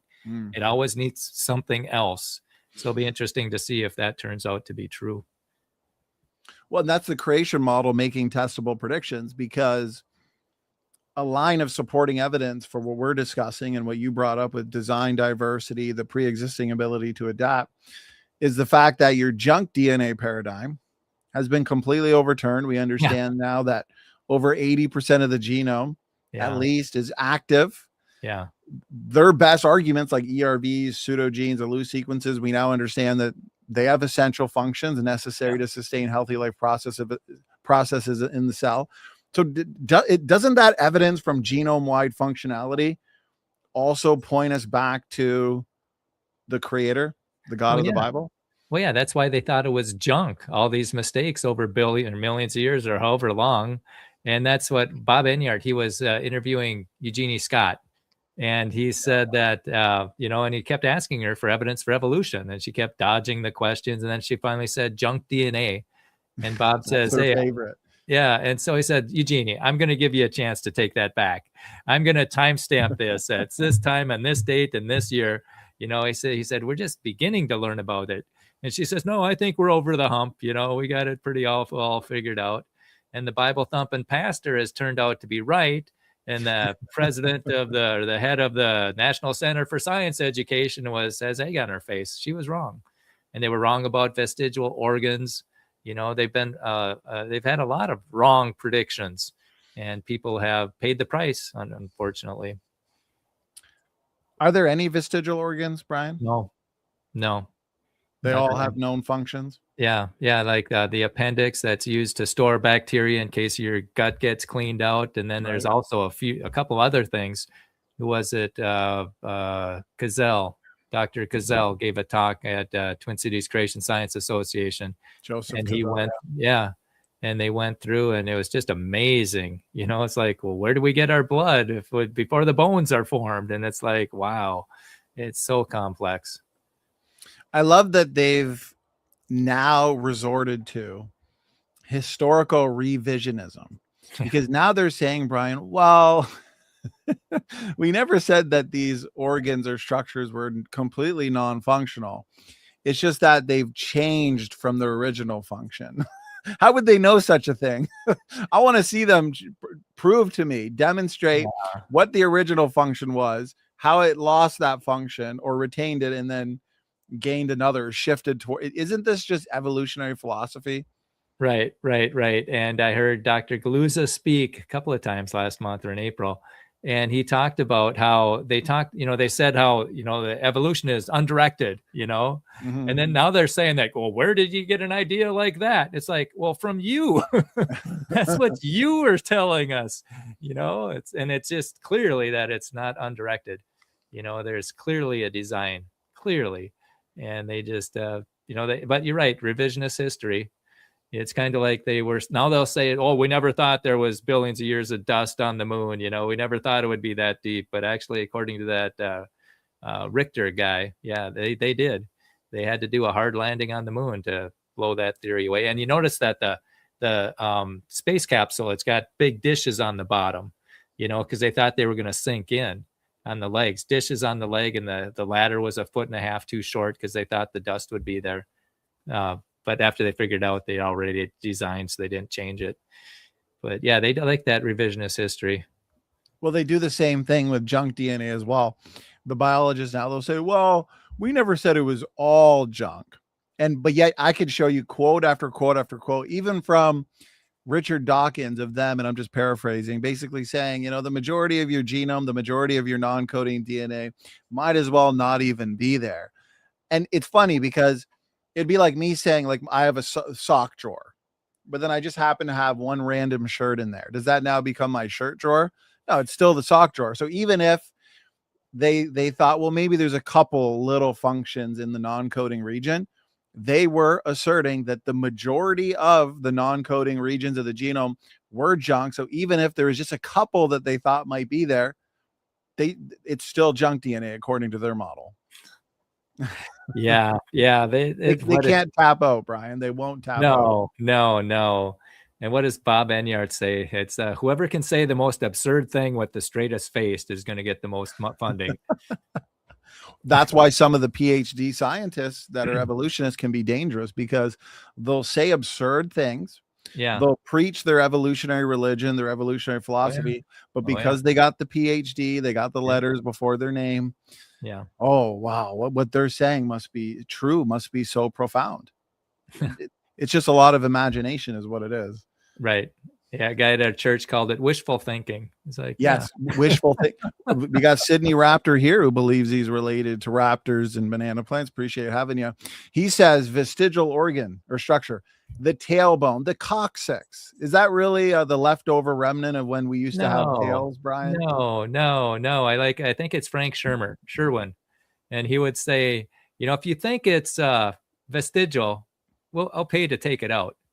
But you got to pay for the diapers you're going to need the rest of your life. Right. Try sitting after that. I mean, there's some pretty, I think they anchor some pretty important. Yeah, there's some important muscles anchor to the tailbone. And I think there's some things that anchor to our belly button too. So I think it was Gazelle that he thought, maybe Adam and Eve might have had a belly button because there's things that anchor to that. So it's an interesting thought. Even just a simple Google search says, and I know we're not supposed to believe everything on Google, but it says this: the coccyx or tailbone functions primarily as a crucial weight-bearing anchor for muscle. So that's a good challenge from Frank Sherwin, and Ken Hovind issues the same challenge. We'll pay to have yours removed. Tell us how you feel after. Ligaments and tendons of the pelvic floor, providing what? Stability when seated. So you see how I'm nice and comfy right now? Imagine I didn't have that tailbone, that supposed left. And why is selection working against a tail anyways? If evolution is true, how come selection over time is removing that tail? I mean, sometimes when I'm coming home from the grocery store, I got 3 bags here, 3 bags there, and I'm yelling to my wife, honey, come to the door, unlock it. Imagine you had a tail. You use your tail over here and I'm the door. Indeed. I think having a tail would be advantageous, Brian. That's why it's all a fairy tale, isn't it? Well, yeah, and they call it a tailbone because the embryo, it sticks out the end kind of a little bit, and then the body grows into it. But they've got they say gill slits and all that stuff, just a bunch of evolutionary propaganda that's being pushed on to the next generation. It's really sad. Well, and that's why I love what you're doing, Brian, exposing the propaganda. What's your favorite response? Because there's many different ways we can approach this argument. One of the favorite talking points of the evolutionists is, if creation's true and common descent isn't, why are humans most similar in overall anatomy, genetics, physiology, and morphology to a chimp? And let's say not to a dog or a fish. Like, why does it seem to match up with common descent, Brian? Well, common designer. And what is it? Grok AI, Answers in Genesis Canada. They did some tests Right. on AI, and they talked about this similarity, the 99% similarity, and that's false. It's not 99%. And then on that Mother Nature Earth or something, they talked about how they got that 99% similarity, and they cut like 1.3 billion base pairs. They cut like 25% of our DNA and 19% of their DNA, and then they put them together. But on that Chat GPT thing, it was, they found out that the chimp was like 80% or 85% similar. Wow. And the dog and the cat were like 90% similar. And then they asked them, what argument would you use? They got them to, they submitted that paper, and said, okay, this is the paper that says we're that. And then they said, forget this conversation. If this was a brand new user, what argument would you use for the humans and chimp, that common ancestor? And they said the 99% similarity argument. Wow. Even though they knew that that paper was out there, they still gave the consensus. And they asked him, well, why do you do that? And he said, well, I'm programmed to give, the consensus answer. Right. And he said, well, if the consensus said 2 + 2 = 5, and I asked you, what's the 2 + 2? And Grok would say, there's Grok or ChatGPT, said, we'd say 5. And they do it again and again. He did the same thing on it with, he said, gives them parameters. Use Right. strict logic, observable science, and mathematical probability. What's the chance of a single living cell coming together? And it was like 1 to 10 to the 200th was basically impossible. And then what's the chance of a new gene getting another function? It's like 1 to 10 to the 600th. It's impossible. And then he said, okay, forget this conversation. Treat me like a brand new person. How did life begin? And it was abiogenesis and evolution. Wow. And again, he said, you just So told me biased. it was wrong. So they give us the consensus. And so it's just basically propaganda on steroids. You got to be real careful with AI. But then when you debate it long enough, like I think that's Calvin Smith is his name, perhaps, that running yeah. the answers in Genesis to that, because I was watching those videos, and you ask the right questions, give the right facts, and you get AI, you get Grok in that instance to concede that the evolutionary position doesn't work. Right. You got to ask them the right questions. It's work though. Yeah. Because was it Fred Williams? He was doing some stuff on the mid Pacific Ridge or something like that. And he asked, how did that go? He asked him, is this the only ridge in the Pacific? And the Grok or ChatGPT said, no, there's another one called the Mid Pacific Ridge. So then he did some research and he couldn't find it. And so then he asked, does the Mid Pacific Ridge, I think that's what he was looking for, does that really exist? And Grok says, oh, my mistake. There's no feature with that name. So they'll tell you stuff, and you got to be real careful. And then he did a talk on Oxford had found something that validated the hydroplate theory. And so then he'd ask Grok all this stuff, and it validated the hydroplate theory. And I was going to do that talk, and I typed in the same questions that he did, and it gave totally different answers. And it was like 3 weeks later. It did not support the hydroplate theory after 3 weeks. And so then I asked him if I could get his screenshots, and he sent them to me. So we did a talk on that, but it's interesting how it gets warped over time. I do find it interesting that we could, and you've done just a lot of your sources and references, we could show why evolution is false right from their own literature, just like the new data that you mentioned with the overall similarity. I like to say it's the differences that make all the difference. So human engineers design in homologous patterns. Why shouldn't God? Of course, we're going to expect some similarities in DNA with humans and chimps, since there are many similarities in anatomy and morphology. But creationists, Brian, we expect both similarities and differences because we believe in separate ancestry. Evolution, it's okay, similarities and some differences, but when you have massive differences, and this is where this is one of my favorite papers from 2024, May 2024. This is the most sophisticated analysis currently on the Y chromosomes of humans and the great apes. Evolutionists argue that we are great apes. Maybe they're an ape, but we're not. Actually, this data suggests we're not. And so, just to make this simple, you can now look, these are Y chromosomes, paternally inherited. So if you actually compare your human to your chimpanzee, so all you got to do, it's color coded. So you take the human, go right. This is a visual from this paper. Compared to the chimpanzee, the Y chromosome, it's now less than 30% the same. So again, the differences make all the difference. Sure, there's some similarities. Okay, we'd expect that. But once you look at things like the Y chromosome, less than 30% the same. How are evolutionists going to explain, Brian, those massive differences in the 6 to 9 million years since they're split? If you read the paper and look at the differences, there's huge differences in gene families, gene content. There's something called heterochromatin. It's this densely packed kind of DNA that comprises satellite sequences. If you compare the human heterochromatin to the chimpanzee heterochromatin, it looks that there's basically none in the chimpanzee lineage. So the evolutionists are going to have to argue that the chimp and bonobo line lost all of it. So my point is, they want to focus on the similarities, brother. What about the differences? Yeah.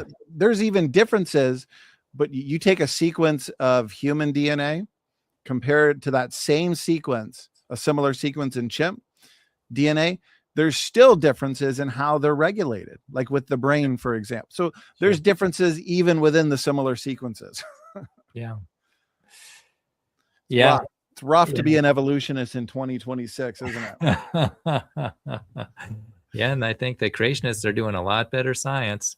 And who was it? Somebody said that our team is growing, faster than theirs.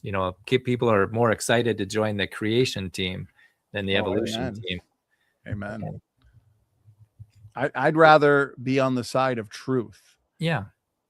Yeah, I agree.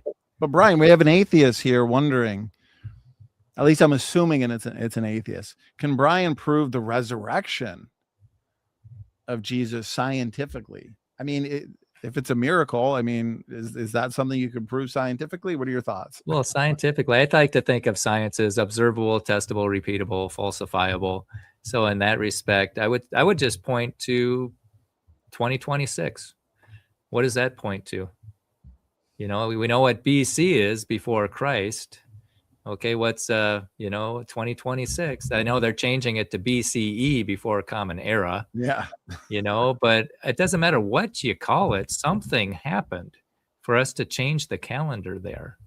And if it wasn't Jesus rising from the dead, what was it? Right. Yeah.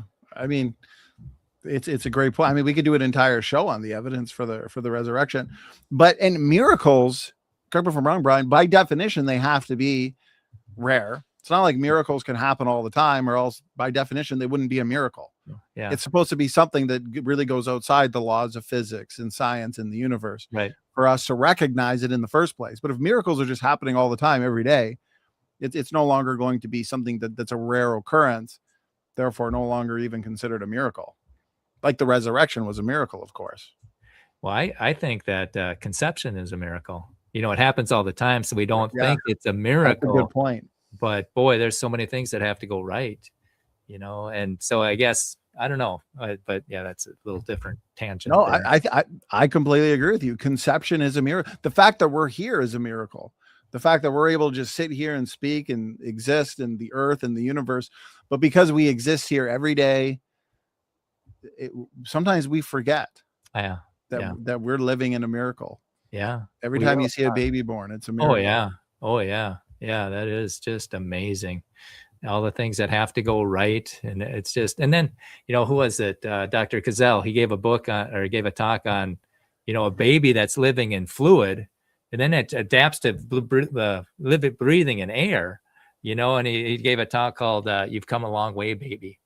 And when it's living in fluid, here too, yeah, it's they've got these bypasses around the heart and the lungs and the kidneys and all that stuff, because they're getting it all from the umbilical cord, and then all these valves have to shut, and it's just amazing, what happens when that umbilical cord is shut, and it has to happen the first time, the very first time, or else it's dead, and dead things don't evolve.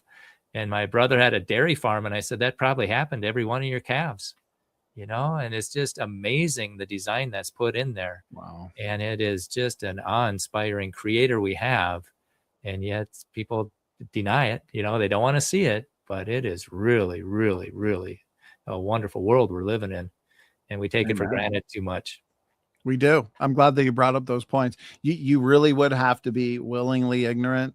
Like, unfortunately, we're trying to plant some seeds here, but we have some critics. Sydney Raptor, one of our favorite critics.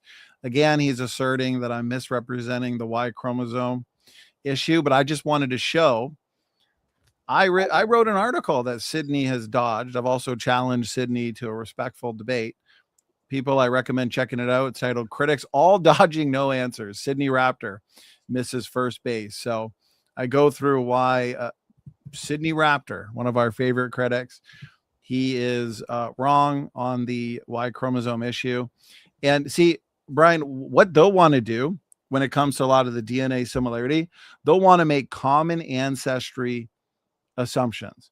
Whereas we want to consider everything. So when you consider overall size differences, gene content, architecture, I mean, right off the bat, you're basically starting with a 50% difference. Because if you compare the human Y with the chimp Y is literally half the size of the human. It's nothing alike. And then you want to compare the gene content and the aligned sequences, the DNA base pairs.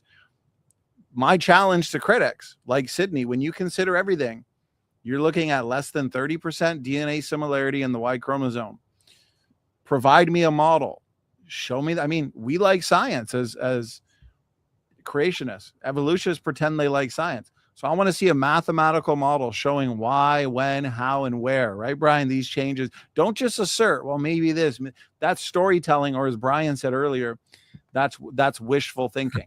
So I do recommend people check out that article showing why Sydney Raptor and other critics have not answered that challenge. Yeah. And I just searched Nature. They had an article in 2010. I just searched Y chromosome horrendously different, and there's the article. And in the Nature article, it says that the Y chromosome is horrendously different than the chimps. The human and the Y are horrendously different. That's horrendously is not a good word for them. Well, yeah, that's not scientific. That's not almost the same. That's not 99%. It's horrendously different according to them. It's just horrendously different because it doesn't go along with their paradigm. It doesn't go along with their blind chance way we got here. It's horrendously different. But yet someone like Sydney Raptor wants to say, look for my response to the pairwise alignment errors in the comments later. No, Sydney, you need to read these papers. I've already documented exactly why you're wrong. We're not just only considering one thing. Brian, they want us to forget the fact that the chimp is half the size of the human Y. Just forget about that, because if you assume evolution, these differences could be due to massive gene loss or duplication. No, we don't want stories. We don't want rescue devices. Sydney Raptor, see, I like publishing articles or giving presentations, Brian, because for accountability purposes. Sure. We're not comment warriors here. Sydney, put in the work, do the homework. You can refute my article, or you can join us one day for a debate. Ooh, that'd be good. That's why Brian and myself are putting ourselves out there for. And Brian, you've done several debates here over the last couple of years. Mark Reed, great debate. Yeah. Planet Peterson. Yeah. Grand Canyon open mic. That was a lot of fun. Yeah. And then I debated a paleontologist. Oh, what was his name? On the Grand Canyon. Yeah, that was fun too. Was that in the open mic? Actually, I had an opponent for that. What was his name? Yeah, it was a lot of fun. I love how you do the debates. I love having that cross-examination.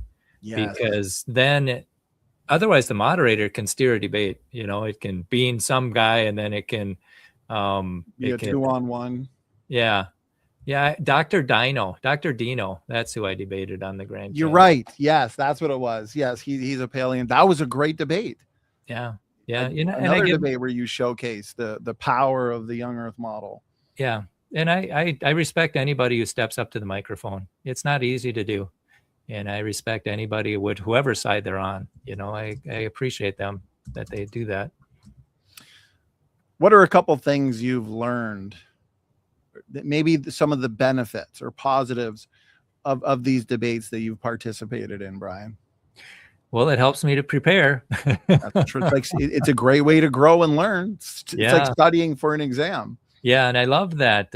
Like with this upcoming debate, there was a 12-minute opening statement. And it's tough to get it into 12 minutes, but you just hit the high points, and I enjoy seeing other perspectives. I think I'm going to enjoy, well, I don't know if I'll enjoy the professor coming up to be fact checked by him, but then it just makes my position clearer. But I do enjoy that cross-examine. I think that's important, that you can ask them the questions, and then they ask you the questions, and then the audience participation. I love this live stuff. And so then both ideas can get talked about because it's not happening in class. I mean, that's what I really like about the debates. People have an opportunity to think, because it doesn't happen in school. You just get a blind chance perspective rammed down your throat. And even in the museums and the park systems, so that's very dangerous if we are just producing a society of people that just memorize and conform. We need people to think critically. And I think that's what I really appreciate about these debates. Well, and that's why, firstly, debates help us to refine our positions in many ways. As you said, helps us to grow and learn. Someone like Sydney Raptor here is saying no backbone because I won't engage him in an endless comment war. Who's the one that lacks a backbone? Step up to the And microphone. evolutionists are the ones that believe that they have evolved from invertebrates. So they're the ones. Are you banning him from a microphone? Are you banning him from your show? Exactly. I'm not. I'm challenging him to a debate. Well, but yeah, I'm the one without a backbone, apparently, Brian. Those in glass houses shouldn't throw stones. Exactly. He can set it up, or he can respond to the article. And again, that's why I appreciate, and you said it earlier, those on both sides willing to step into the debate coliseum, get out of their comfort zone. And like you said, cross-examination is very important. Yeah, absolutely. Well, Brian, I got to say, this has been another blast of a program with you. I think this worked out nicely. So we're still getting your great Grand Canyon debate next week, next Friday. Let me advertise that here.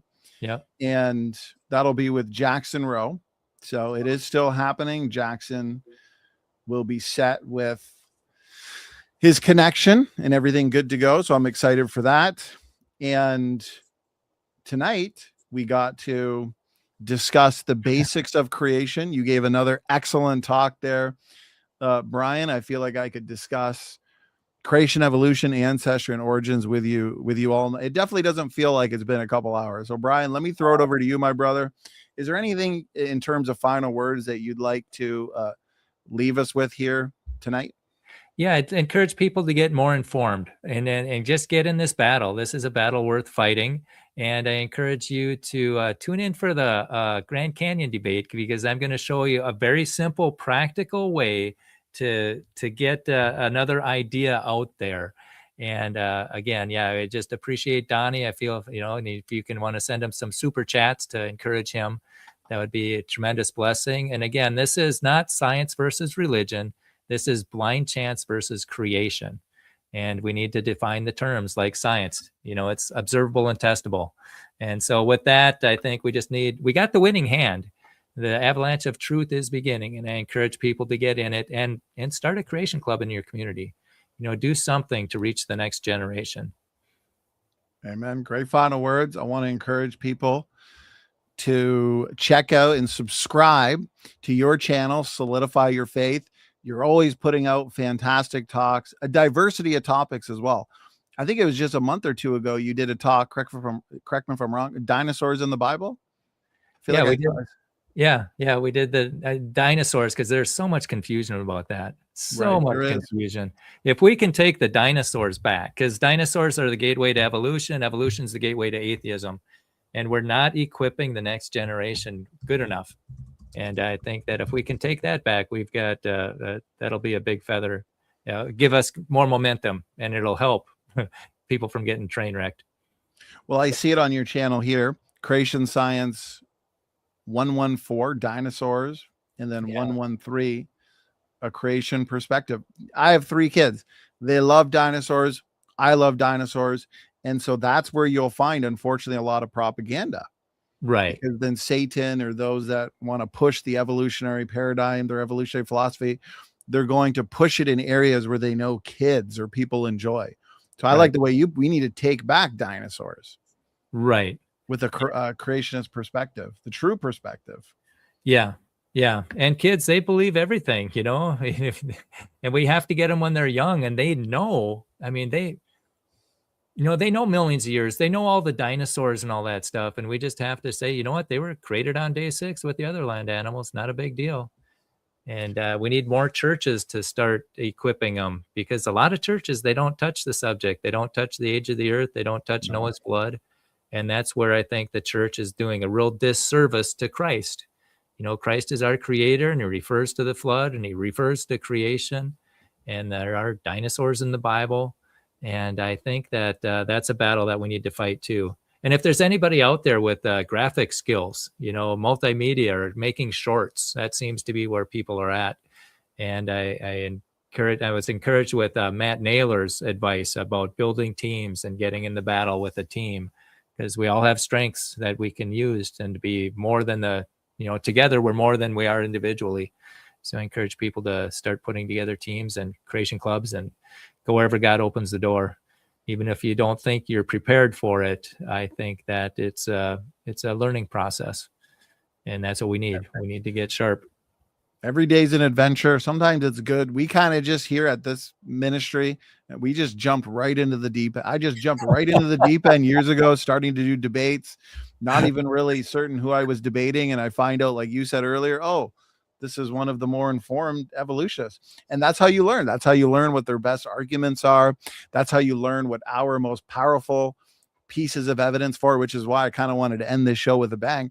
This atheist says, dinosaurs 6,000 years ago, ? That's hilarious. Oh, really? Brian, earlier you discussed the dinosaur soft tissue, the collagen that we've discovered. What we know about biochemistry to this atheist, explain to me how you can have preserved collagen. They've done experiments. You talked about it. We had Dr. Joel Brown here. He's the president of Creation Research Society. Yeah. They ran an experiment. Yeah. They gave the evolutionists the best possible circumstances and conditions. And the longest that you could preserve collagen for, if I remember correctly, was 500,000 years. And then you say, oh, 500,000 years, that's a lot longer than 6,000 years. No, they're missing the point. Dinosaurs, like the ones that we find the collagen in, are said to have gone extinct 65 million years ago. Right. And yet that's where we're finding the preserved collagen. The longest you could preserve that for is 500,000 years. So yes, the scientific data does point to, right, Brian? Right. Dinosaurs existing within the last 6,000 years. Oh, yeah. Yeah. But what did they do? Mark Armitage, he found a bone cell in a Triceratops horn, and nobody had ever done that. He got it published in Acta Histochemica, and then he got fired. Right. And he sued him for wrongful termination, and he won. They shouldn't have fired him, but he's not teaching there anymore. So who really won? And now he's finding nerves, dinosaur nerves. And those are so fragile. They can't last millions of years. But, you know, if they misdated the dinosaurs, they misdated everything. That's a good point. Yeah. That whole thing falls apart. There's a ripple effect. Yeah. Yeah. Yeah. And that's why they have to imagine something to make it last that long, and that it doesn't. So if you get rid of all those rescuing devices, you know, the millions of years and billions of years just comes crashing down. Which then makes sense of all of the legends, all of the depictions on artwork or Bishop Bell's tomb, and these historical accounts with Herodotus and Marco Polo and Alexander the Great, describing dragons. Oh, you don't find the word dinosaur in the Bible? Of course. Wasn't the word dinosaur invented by Sir Richard Owen in like 1841? 1841. Yeah. So of course, so these creatures would be called different things throughout history: dragons, behemoth.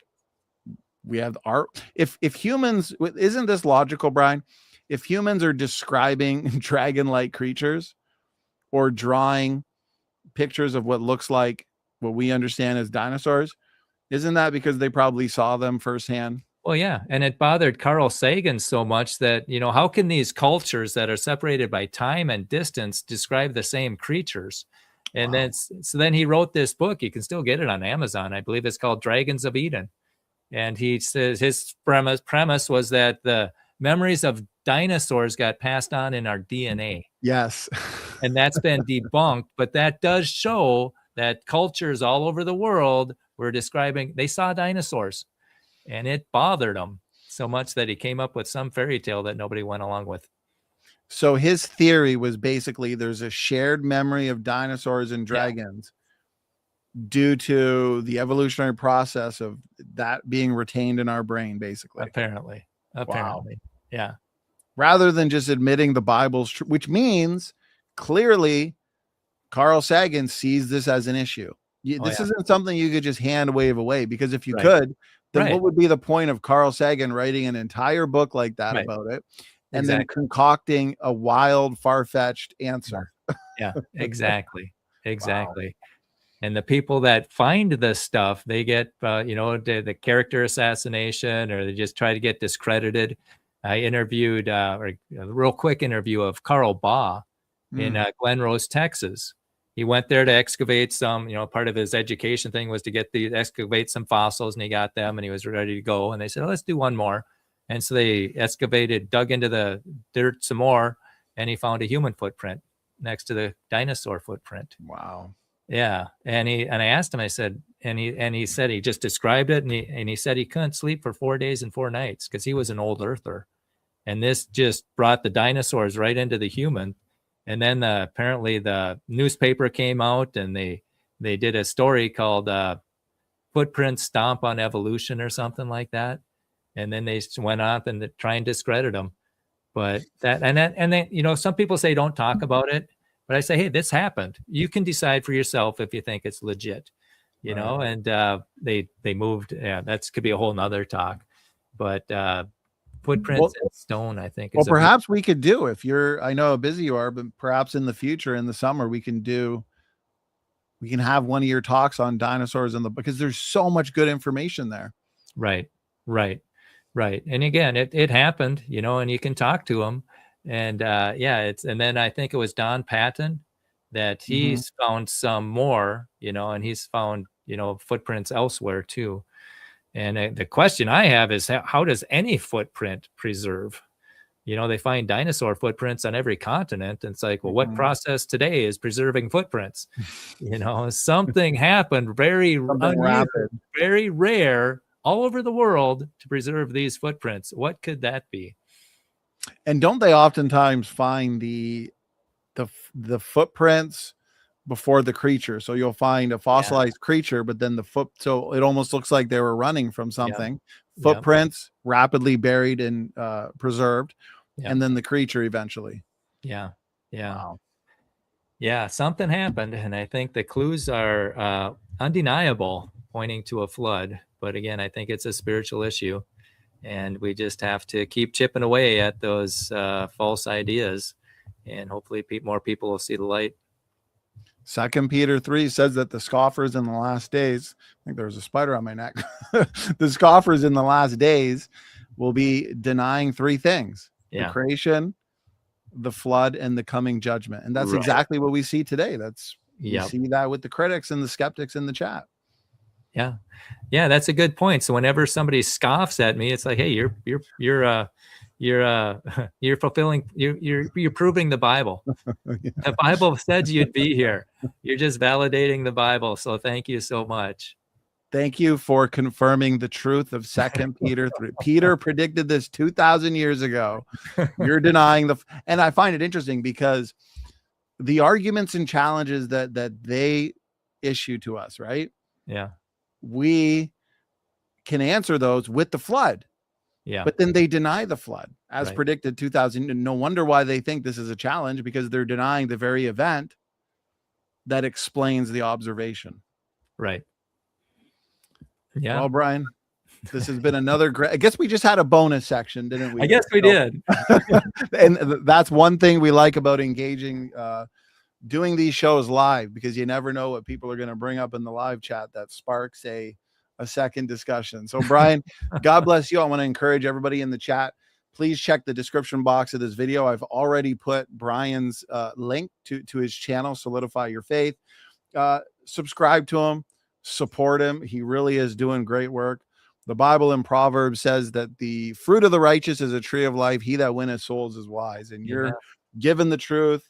You're winning souls. You're bringing people to the saving gospel message of Jesus Christ. So we need to support that, brother. And to those in the chat, stay tuned. Next week, we'll be back here with Brian Lauer and Jackson Rowe for a debate on a controversial topic, the Grand Canyon. So, okay.